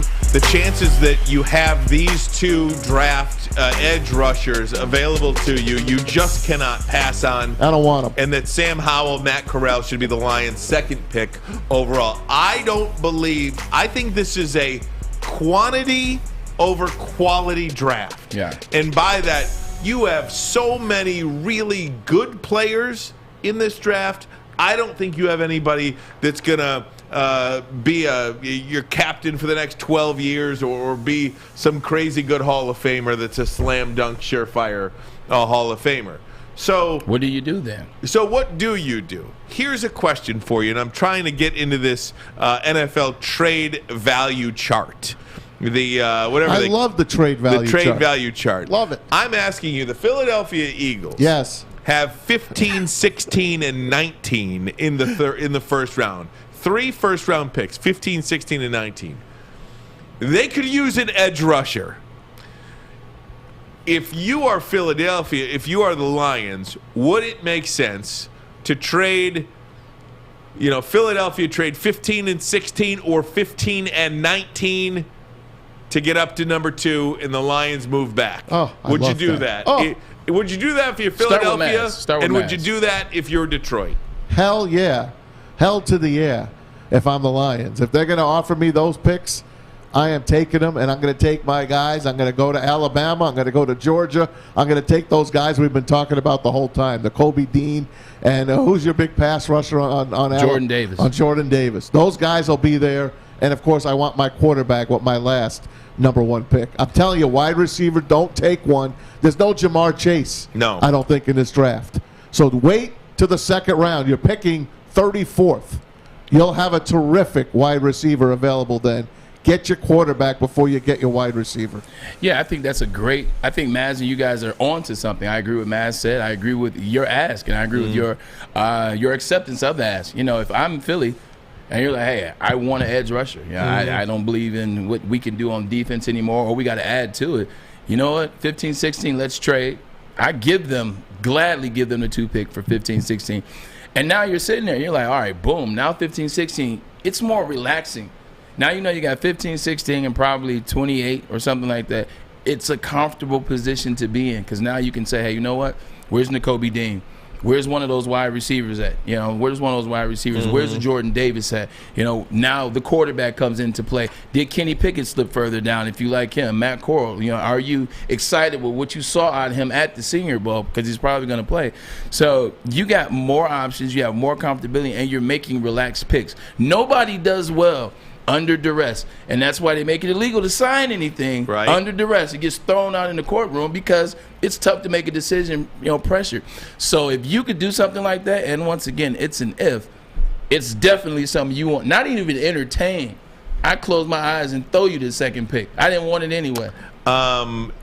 So according to this NFL trade chart, each pick is assigned a number value. Right? So, for instance, the number 2 pick in the NFL draft is worth 2,600 points. The number 1 pick is worth 3,000 points, and so far down.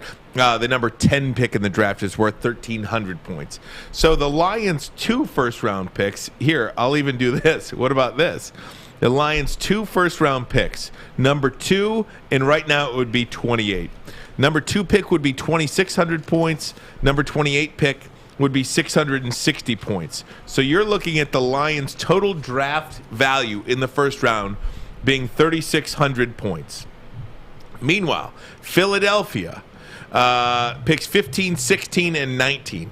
Pick 15, 1,050 points, 16, 1,000 points, and 19, 895 points, or 875 points. So actually, the Lions' 2 picks are a little higher, are worth way more because it's a number 2 though. Yeah, because it's number 2, but you're looking at 3,600 points as opposed to 2,925 points. So I don't know. That's a difference of 700 points. Yes, that's a first round grade, 700 points. But you're essentially going from 2 players to 3. Yes, and you're essentially going from 2 to 3 at great positioning and great spots. So yes, you're losing the total amount of points, and we have that position right now. But you're adding 3 players that can help a team right now that needs help right now. You know, we're talking about building upon what we did the last win of the season against Green Bay and et cetera, et cetera. The energy, the atmosphere, the locker room, the cohesiveness. You're talking about building up on that. 3 players right now in the first round, I'm telling you, that's clutch. This is all speculation, and, right? And, I mean, we're just having some anyway. fun. I just think it's something that you'd look at is trade your 2 first-round picks for the Philadelphia's 3 first-round picks. How about this? Just for the hell of it. Yeah. Let's go back a year. Okay? Here's your chance to trade Matthew Stafford.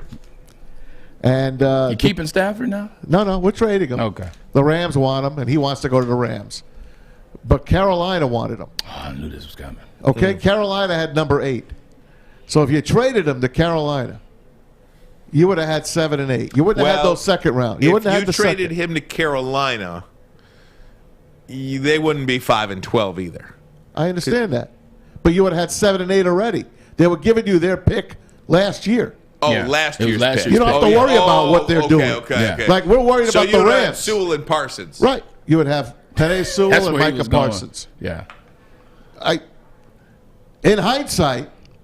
But Matt got the right of refusal, so it wasn't up to where we wanted. Because the Lions wanted that deal. I think they just did him a solid. I think it was a mixture of both. I think it was a mixture of, like, once you come out and say, I want to be traded, like, once you've mustered up the courage. And what I mean by courage is he's a great guy. He did right by the city. Of course. Like, you know, he was that guy. So it took a lot of courage for someone that it's so not going against the franchise, not going against the city. It took a lot of hard thought for him to finally walk in that office after talking to Kelly for a minute and saying, okay, I want to be traded. So with that being said, once you've said that, once you've gone that route where you've committed to the trade and you out loud have said it, now you're strong by that. So when they say, hey, we're thinking about this deal with Carolina, F that, I ain't going to Carolina. Right. I ain't going there. Juice's Ghost says, Maz, you got to let Parsons go, man. You got to let him go. I don't know if you'll ever let him go, though, will you? Will you ever let him go? I'll never let him go. He'll be like Portland, Sam Bowie, and Jordan. But holy crow, man. Oh. And now you don't worry about the Rams if they win the Super Bowl. You got pick 32. Who gives a damn? You had the pick in your hand. That's all I'm saying. Would they have drafted Micah Parsons last year? Probably not. Right? They probably would have done something else. They probably would not have done that. There's no question. I've got no question about that. I just love how everybody, if you watch TV, you listen to radio, you listen on, or I guess you can't listen on Twitter. Yeah, you can. You can listen on Twitter. That's what a lot of our fans are doing right now. We appreciate you guys. But everybody on Twitter, social media, TV, radio is all seems like they all knew Micah Parsons was going to be this pick. Right. Like, which is not the case. There's a few people who knew he was going to, like, Maz is an honest person. Maz knew Micah Parsons was going to be this. So when he says it and you can feel the hurt in his heart, you know he meant it. I'm tired of all these people like, I've been talking about Micah Parsons for so long. Shut up. No, you haven't. Maz has and a couple other. I didn't know anything about Micah Parsons. And I would admit that gladly. Like an idiot, I didn't know. So I'm tired of these people that act like they knew. They didn't. You did, though. I wanted a quarterback or him. So that's what I wanted. One of the way the Lions have a head start on getting better and doing their homework on these players is because they are coaching the Senior Bowl. Going to take a look at some of the rosters for the Senior Bowl, the quarterbacks, the wide receivers, and just get an indication of how much this matters. How much will this help Brad Holmes, Chris Spielman, Dan Campbell, etc. Robert Saleh. Robert Saleh, who is coaching for the Jets, who coached the other team. So we're talking about Ermanni and Edwards. Woodward Sports Network, the bottom line. Life is full of hard choices. We're here to make one of life's biggest decisions as simple as possible. My name is Christina Gennari, and for over 20 years, I've helped hundreds of families buy and sell homes. We cover all of Metro Detroit and more, from large luxury homes to starter homes. We will work hard to make sure that you get the home of your dreams. So if you're in the market today or even thinking about buying or selling in the future, make the obvious choice. Christina Gennari, the obvious choice in real estate. Visit us at soldchristina.com today. Big names, bigger opinions. It's The Bottom Line on Woodward Sports.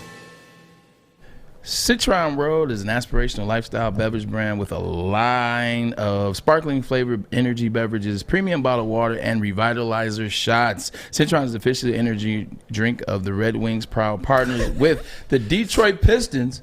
Sorry. What you over there laughing at? Oh, man, Juice's Ghost. on YouTube. I'll read it for you after this. Proud partners with the Detroit Pistons and exclusively served at Little Caesars Arena. Citron is a fashionable, functional. It's fashionable, it's functionable, and it's fun. This is very important in life, man. Like, how many times have you seen a commercial and it was like, man, that just looks fun. Like, I'm in. Like, where the heck are they at? Like, why does this look fun? And you don't even know what the commercial is, and then you realize later that it's a commercial. It's Citron. Living and having a good time, man. They look good, they feel good, they're in shape. That's what Citron provides. If you're looking for premium ingredients, long-lasting energy, balanced hydration, essential vitamins, and great taste, Citron is definitely your top choice. Absolutely love it. So, Juice's Ghost, what I was laughing at, Juice's Ghost on the YouTube chat. We certainly appreciate everybody in the chat. We see them. Maz tries to be active in there. It's a little. I've got a hard time doing all the. I get it. You got things to do. You were up here last week, and you were like, you can't do it. It's hard to kind of. Neil's got it down, though. Yeah, Neil's got it down. I got to study off of Neil. Neil's much better than I am at getting everybody involved. But anyway, Juice's Ghost says, oh my gosh, I just lost it too. See? It said, it's hard stuff. Right. Well, it just keeps updating. He said something along the lines of Sewell going to be getting his Hall of Fame jacket, and Maz is going to be like, he ain't no Micah Parsons. Because Mike is going to be in the same class. So true. That's a good one. It is I so told you, true. when they took No, Penny, Micah actually will be getting his jacket before Sewell because by longevity standards, linebackers play shorter than linemen. Good point. So, and he's already hurt. He's already hurt. I said they're both going to be Hall of Famers, but I'd still rather the defender. So funny. Want to be first ballot, want to be just a Hall of Famer. Is that what you're thinking? Sounds good. Guys, for the first 30 minutes of the show today, we did address Jim Harbaugh and the possibility of him going back to the NFL, which is very high. Yeah. I believe 2-1, of course, in Vegas. Yes, Vegas has it 2-1 that he'll take the Las Vegas Raiders head coaching job. So if you want to hear more about that, go ahead and rewind this YouTube or however you go about watching the show, YouTube or anywhere podcasts are found. Yeah. Senior Bowl. The Lions coaching staff gonna get. I got asked to play in the Senior Bowl. You did. Tell me your story. So typically, they invite only certain players that are opting out or coming out that particular year. They invite players, and players have the opportunity to say they're going to play and say they're not.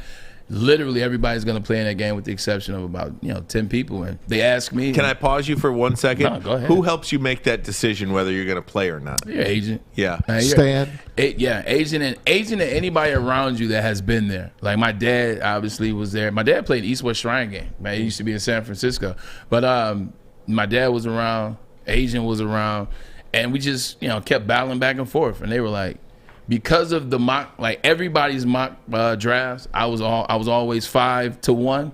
It just didn't make sense. And my dad wanted me to play because my dad was just nervous. But you get nervous. You want to put on the show. You want everybody to feel good. So he wanted me to put on the show. And my agent, Lamont Smith, was adamant. He said, "No, you're not going. You don't need that. You're not going. All you're gonna do is go there and get hurt. What can you show somebody at the Senior Bowl at your level? You won the Biletnikoff. Like where can you show somebody that they haven't already seen? And you play in the Big Ten.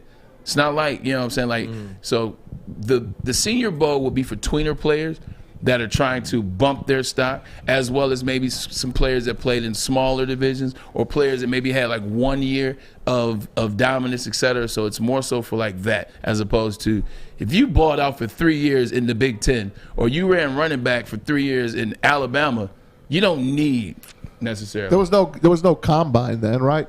What, with me? Yeah. I'm not that old. Yeah, combine's been going a long time. How long's the combine been Long going? time. Remember Tom Brady? Like 70s. Well, hell. Combines were going on for about the 70s.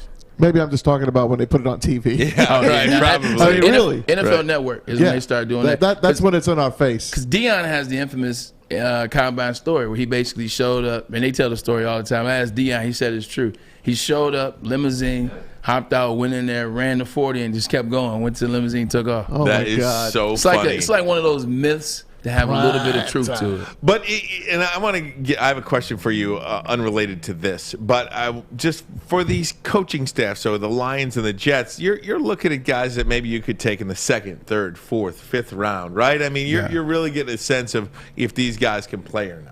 Yeah, and also it's guys that you may take in the first. It's guys, if you have 3 picks like Philly or 2 like New York or 2 like the Lions, it's a situation where you're trying to look at another potential pick. Because what happens is you go down there, you coach these teams or coach these players, you fall in love with some players. Because it's one thing to go to a combine and watch a bunch of drills. It's another thing to go to a pro day and watch drills and watch them run fast or interview them and watch them talk about sport. It's another thing when you actually see it for, a 4-day or 4 to 7 day week period. You see how they interact with players. You see how they hit. You see their toughness. You see how they get cooked on the play, and then they come back and they have a short-term memory. You see guys where you're like, man, I didn't see that when he was at Purdue. I didn't know this was a level of element that he brought to the game. I didn't know his understanding of the offense as a tight end was so vast. Oh, I didn't know. I forgot he played. So you see that, and you start to like players, and you're like, you know what? We got the jump on, the other 30 franchises. This is our guy. Like this guy right here, like that's what you benefit from being the Jets and the Lions. You start to get to pick a couple guys that are your guys. They play ball like you want to see in Detroit. Like they play ball like you hope to see when you get together in New York. Not saying that Detroit has it together. You mentioned your draft, 2005 NFL draft. Man, so long ago. Where did you think you were going? Not to a future with COVID.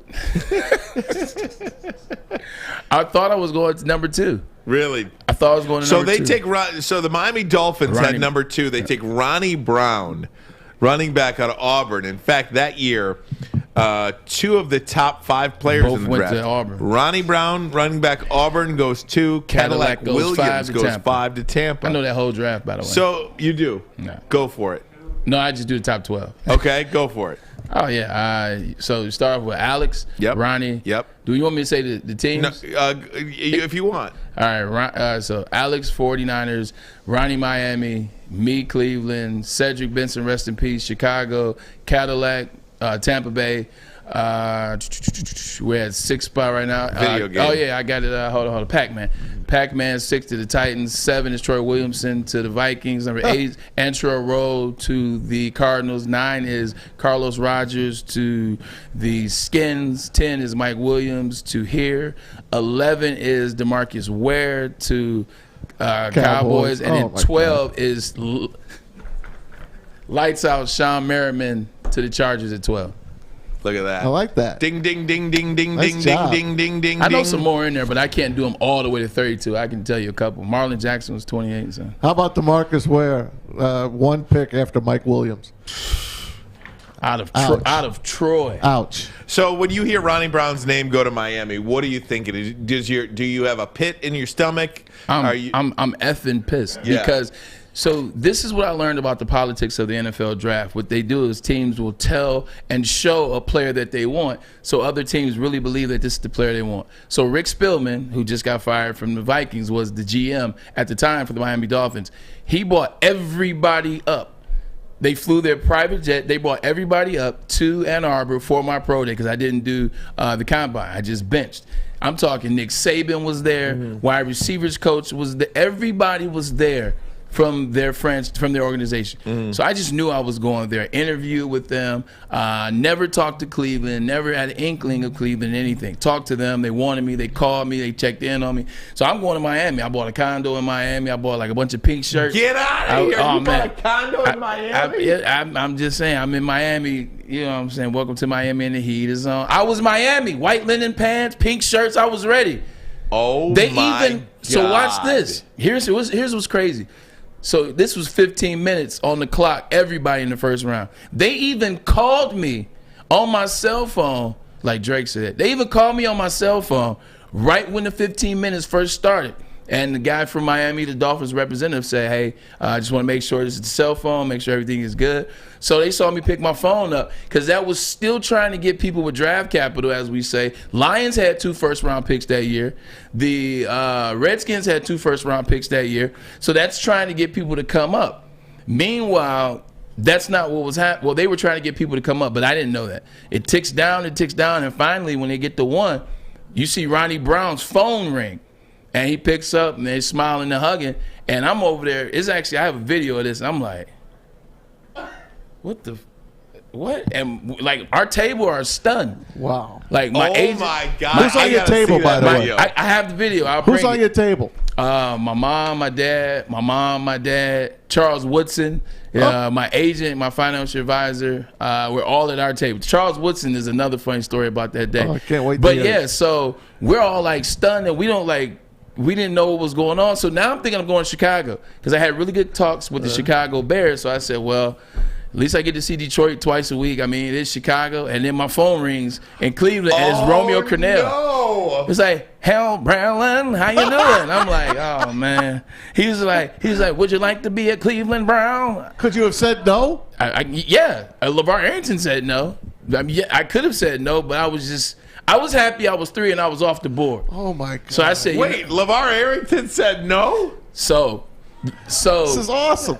So the Cleveland Browns wanted LeVar Arrington, and they told the Postons. The Postons were his agent and his representation. They told him before the draft. And the Postons and LeVar Arrington told the Browns, don't draft us. We're not coming to effing Cleveland, so don't waste the pick. Like, they told him before the draft. And so, as a result, they didn't draft LeVar Arrington. They drafted Courtney Brown, the other defensive tackle from Penn State. So he didn't do what Eli and Peyton did, where they didn't say anything, and then on draft day, hello, LeVar. Like LeVar said, nah, I ain't going. He said, so don't draft me. And so they didn't waste the pick. They drafted Courtney Brown.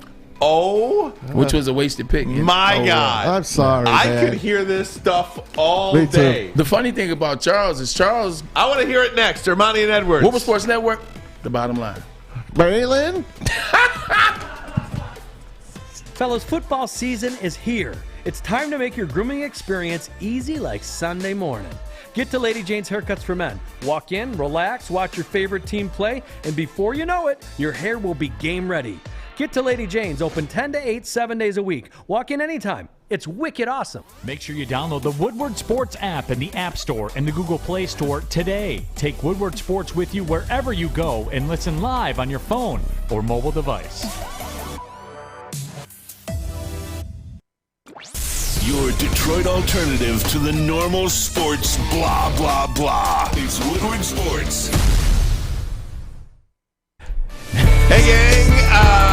This is fantastic story time with Braylon. I didn't know I needed this today, but we are getting draft night stories with the great Braylon Edwards in his conversation with Romeo Cornell. Braylon? It's more like Cornell. Oh, my God, are these great stories. So describe your table on draft night. Revisit that. You have who, what, and where on draft night. Right. You think you're going 2 to the Dolphins. They don't pick you. So Alex and I are sitting at the tables closest to the door that you walk through to go on the stage. I'm sitting on, obviously, left is right, right is left. It doesn't matter. But next to the stage. Alex Smith, you're talking about. Talking about Alex Smith, the great Alex Smith. So anyway, it's my mom, my stepmom, my dad, my stepdad, my agent, my financial advisor, Sherrard, my marketing agent, Reed, and then this is my sister, and then it's Reed Bergman. Not Reed Bergman, but Reed was there too. But it's Charles Woodson. It's Charles. Here's a funny story about Charles. Charles came to the draft to support his little brother. Yeah, he'd been through this already, but he came. We hung out all week, and then on the day of set draft, we went, got everybody had credentials that walked through that was going to the table, like the green room. With the actual green room, they had credentials, and the people that didn't, so like my sisters, my grandma, my cousins, they went into the audience, but they had like an area for family, right? Charles walks in with us, and Charles didn't have any credentials, right? And so the first guy talks to Charles. He was like, "Hey, where's your credentials?" And Charles was like, "Hey, baby, don't worry about it. I'm good." And so he kind of walks by the guy, and the guy kind of taps. He said, "Hey," I said, "I'm good." And so we keep walking, and then there's another, the second wave, and the guy is talking to Charles, and it's a lady, and she's like, "Hey, excuse me, sir." He was like, "You don't know who I am? It's okay. I'm okay. I'm good, baby. I'm good." That's his word, his baby. He's like, "I'm good, baby." So then he sits down and we sit. And a guy comes up and a guy is about to touch Charles on the shoulder. Because, I mean, it's serious business. This is New York. It's the draft. It's the green room. They don't F around. Guy is about to touch Charles on the shoulder. And another guy comes behind him, grabs him, was like, "Say, man, you don't know who that is? Just come on." And then nobody bothered Charles. The rest of the time, we were there. Like, Charles has always been the man. And this isn't like Green Bay Packers Charles, that one defensive player. This is and towards the end of that, where you were wondering, like, damn, he's my favorite player. I love him. Like, what's going to happen? This was that Charles. But it still didn't matter. Charles always carried himself with that mystique. Like, it's almost like, oh, yeah, I don't know who this guy is, but he's something.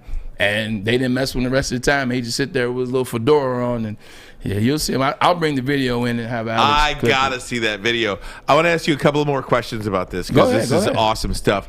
Who would you say you were closest to back then on that night? Which player in that green room were you tight with? Anybody back then? Who? We were all cool because either through ESPN awards, either through working commercials for the draft, but it was Alex Smith. Like, me and Alex got really tight at the ESPN awards. We were all American. He was Walter Camp All American as well. I think he Leinart and Jason White were the quarterbacks, so we got cool then, and he was a great dude. We hung out back in February in New York. We hung out in March in New York. We went to a couple events together, so we were pretty tight, and we hung out that weekend as well. So probably Alex Smith was the closest, and I got a chance to play with him. Do you talk to anybody from that draft now? Alex, Ron, Orlovsky was in that draft, wasn't he? He was. In 05? He was like sixth round, yeah, fifth or something sixth. like that. But I talked to Marcus Spears. I talked to Troy Williamson. I talked to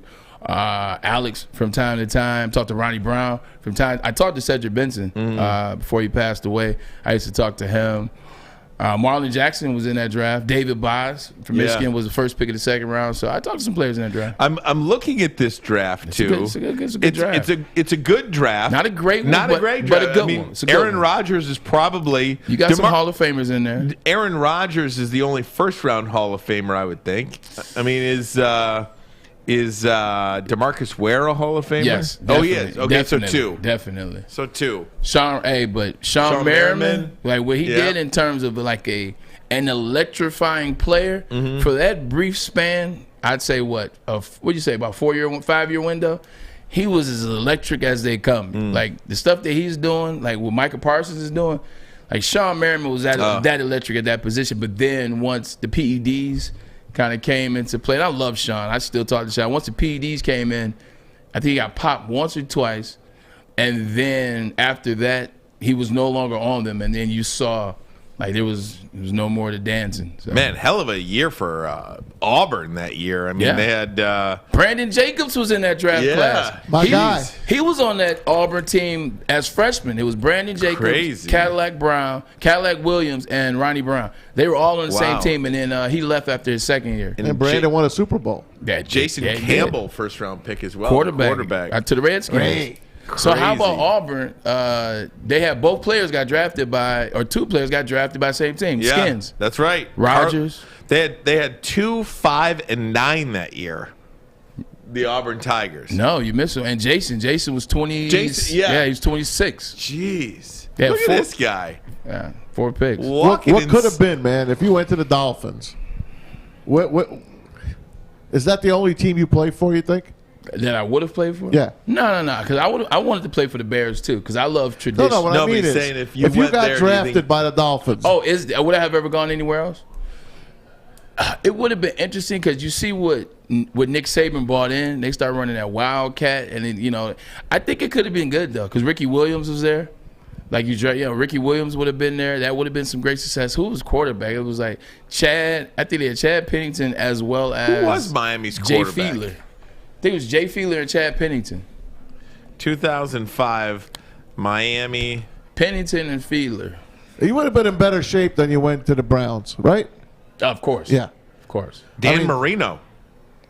In 05? No, they were 4-12 Did in his you just last say Dan Marino? Dan Marino. You're about 10 years late. Oh yeah, I am. Dan Marino. I'm not that well, old. I did. Gus Farrat and Sage Rosenfeld. Gus Farrat, that's what it was. God. Yeah. So they were horrible quarterbacks too. Yeah. Yeah. Oh my God, Dan Marino. Well, I typed at least Miami they wouldn't Dolphins. blame me, though. I typed Miami Dolphins, and picture of Dan Marino pops up. It's not going to be a picture of Tua. That is so. How about Charlie funny. Small Fry? So funny story about Charlie Fry. He was our 3rd round pick. We picked him in the 3rd round. We picked Brodney Poole, safety out of Oklahoma, in the 2nd round. I wanted Jason Campbell at quarterback. So I think he slipped. He was slipping down in the draft, and we had the first pick in the 2nd round or something like that. I was hoping somehow Jason Campbell slipped to that pick because I wanted Jason Campbell, and he didn't. Oh man, that's such great stuff, man. So did you fly like right out? Do they fly you right out, or do you get to hang with the fam? I got another great story. So that weekend, it was April 23rd. It was Saturday, April 23rd. There was huge snowstorm in the Midwest. Was huge snowstorms. There was snowstorms in Pennsylvania, kind of like the East Midwest, So everybody that was there that got drafted, they all flew out. I'm gonna bring you to Sports Illustrated tomorrow to prove it. Everybody flew out the very next day because they didn't want to chance it, and their teams were being smart, and they didn't want whatever.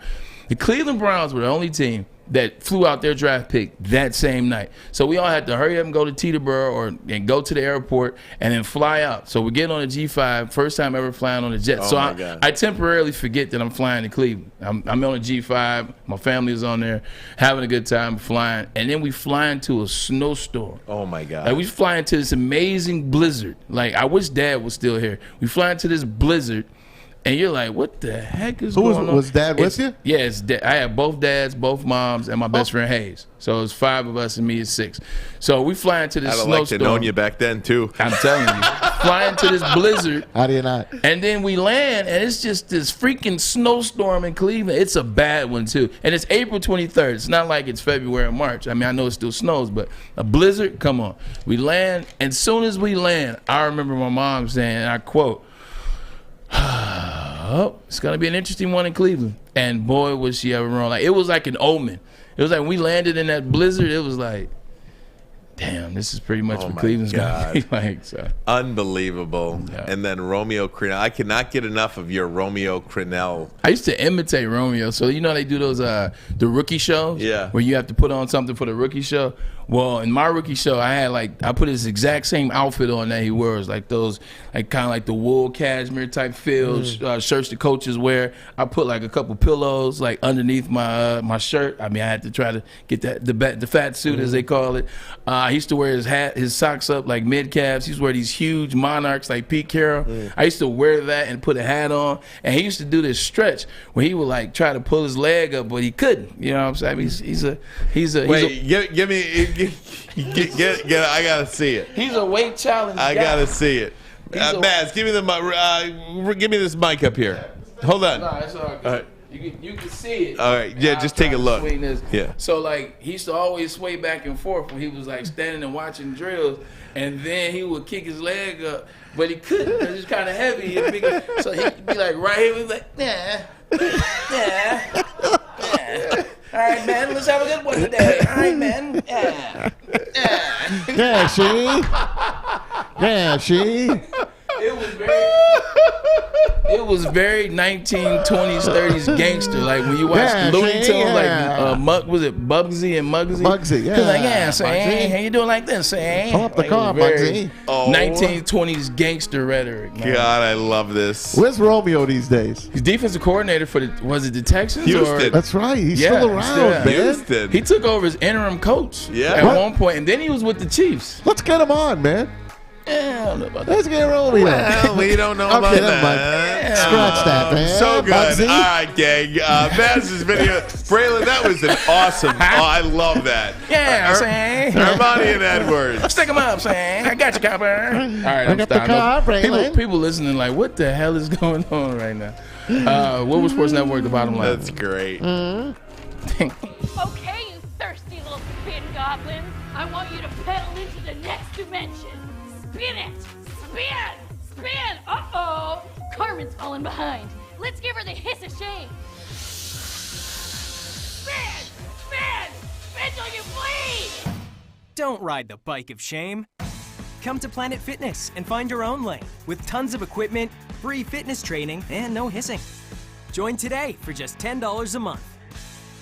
Make sure you download the Woodward Sports app in the App Store and the Google Play Store today. Take Woodward Sports with you wherever you go and listen live on your phone or mobile device. Hey, gang. Guardian Alarm. They get it.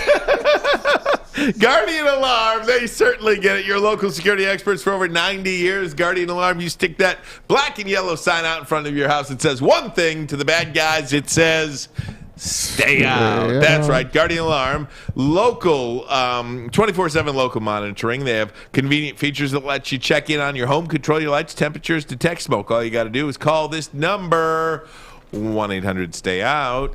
What is that, man? What is that? It's 1-800-STAY-OUT. Stay out, saying. 1-800-STAY-OUT. Guardian Alarm, your local security experts. And while you're securing your home, how about you lock down your hair as well?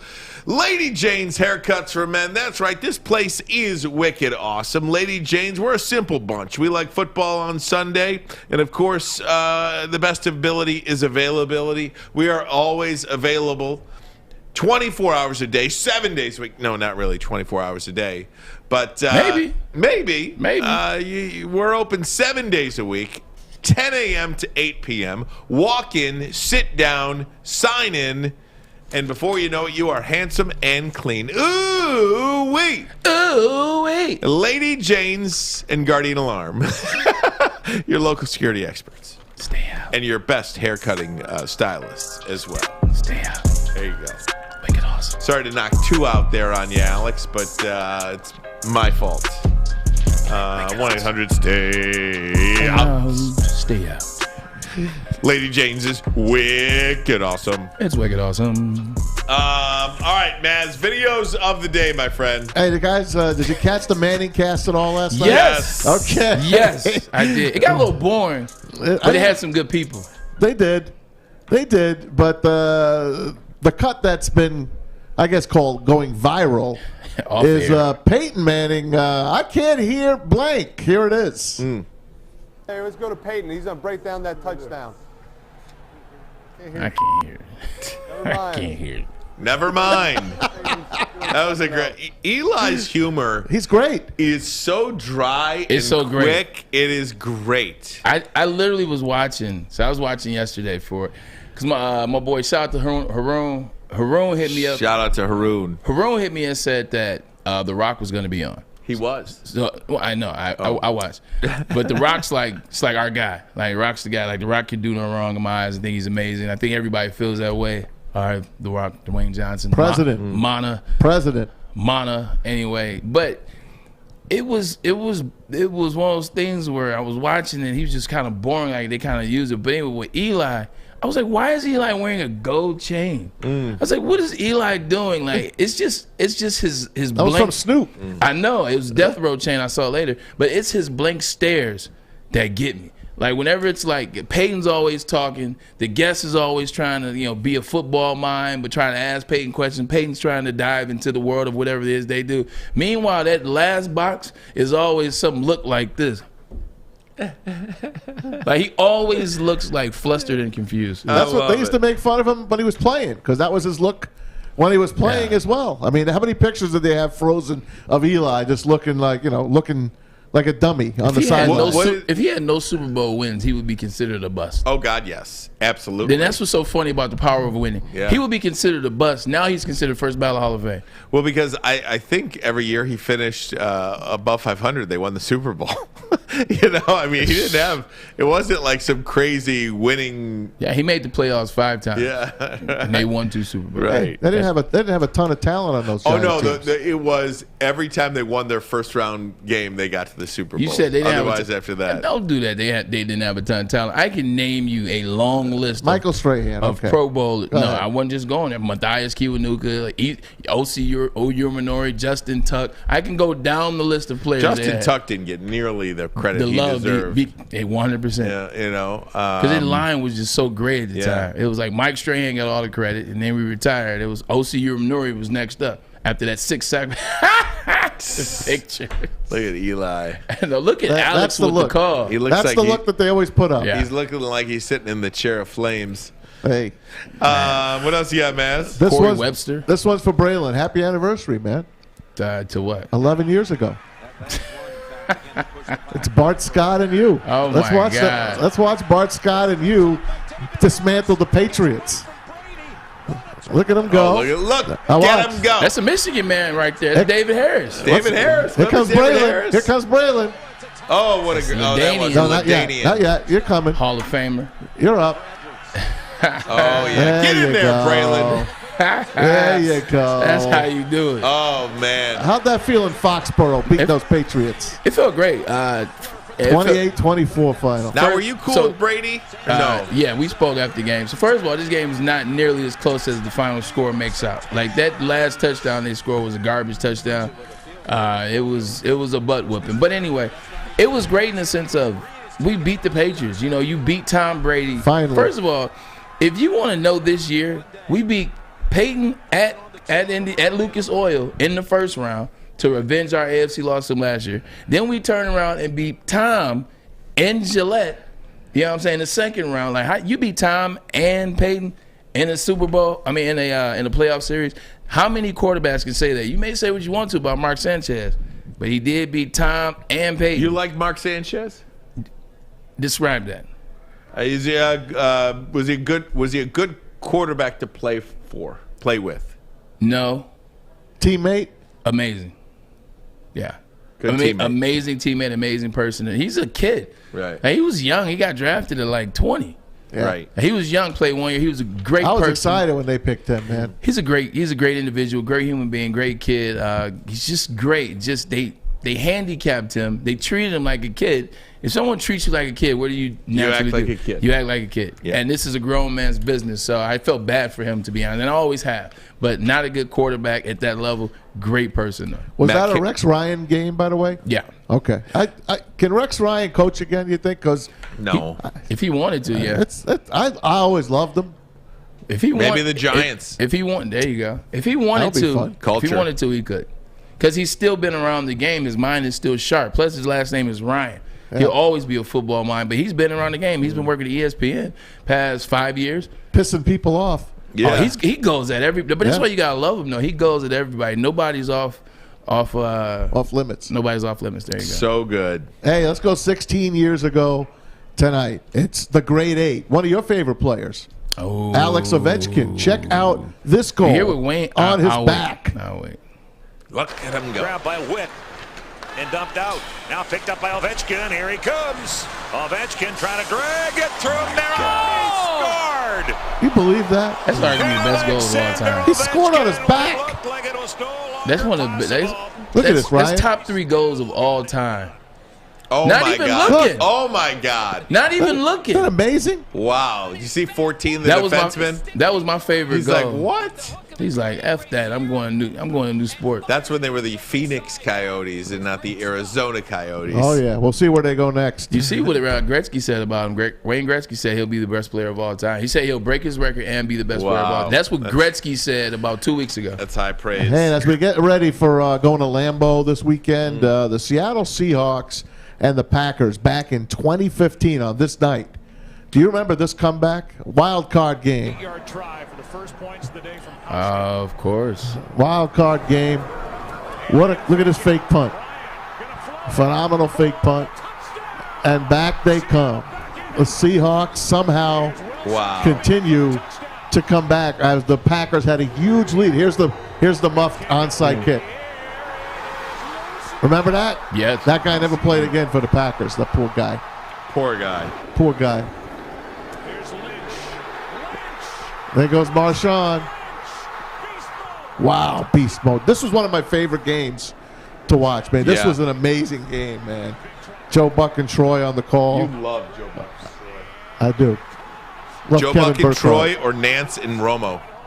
I like Joe better, but my favorite is Kevin Burkhardt and the up-and-coming tight end, Greg Olsen. He calls a nice game, Burkhardt. Kevin Burkhardt is, I'm telling you, This is an NFC he's number championship. one anywhere. Yeah, he calls This was a wild card? Oh, That's you're right. That's the NFC championship. That's right. That's the NFC championship. And they went to Jersey, And right? they went to Jersey. And that's the infamous Pete Carroll. He threw it as opposed to run it. Oh, no, that wasn't Jersey then. That was the second time. Yeah, it was the second Because time. in Jersey, they killed Denver. Yeah, they killed Denver. Then the following year, that is when they. So that's that year? Yeah, that's that year. Okay. That was that year. Because I So remember they go for a face fact the that was, Patriots. that was one of Aaron Rodgers' NFC championship losses. Wow, I forgot. I thought that. Guys, what a remarkable day. This That's has been a great day. Tuesday This is show. the best Tuesday we've ever had. I mean, that's a great Tuesday show.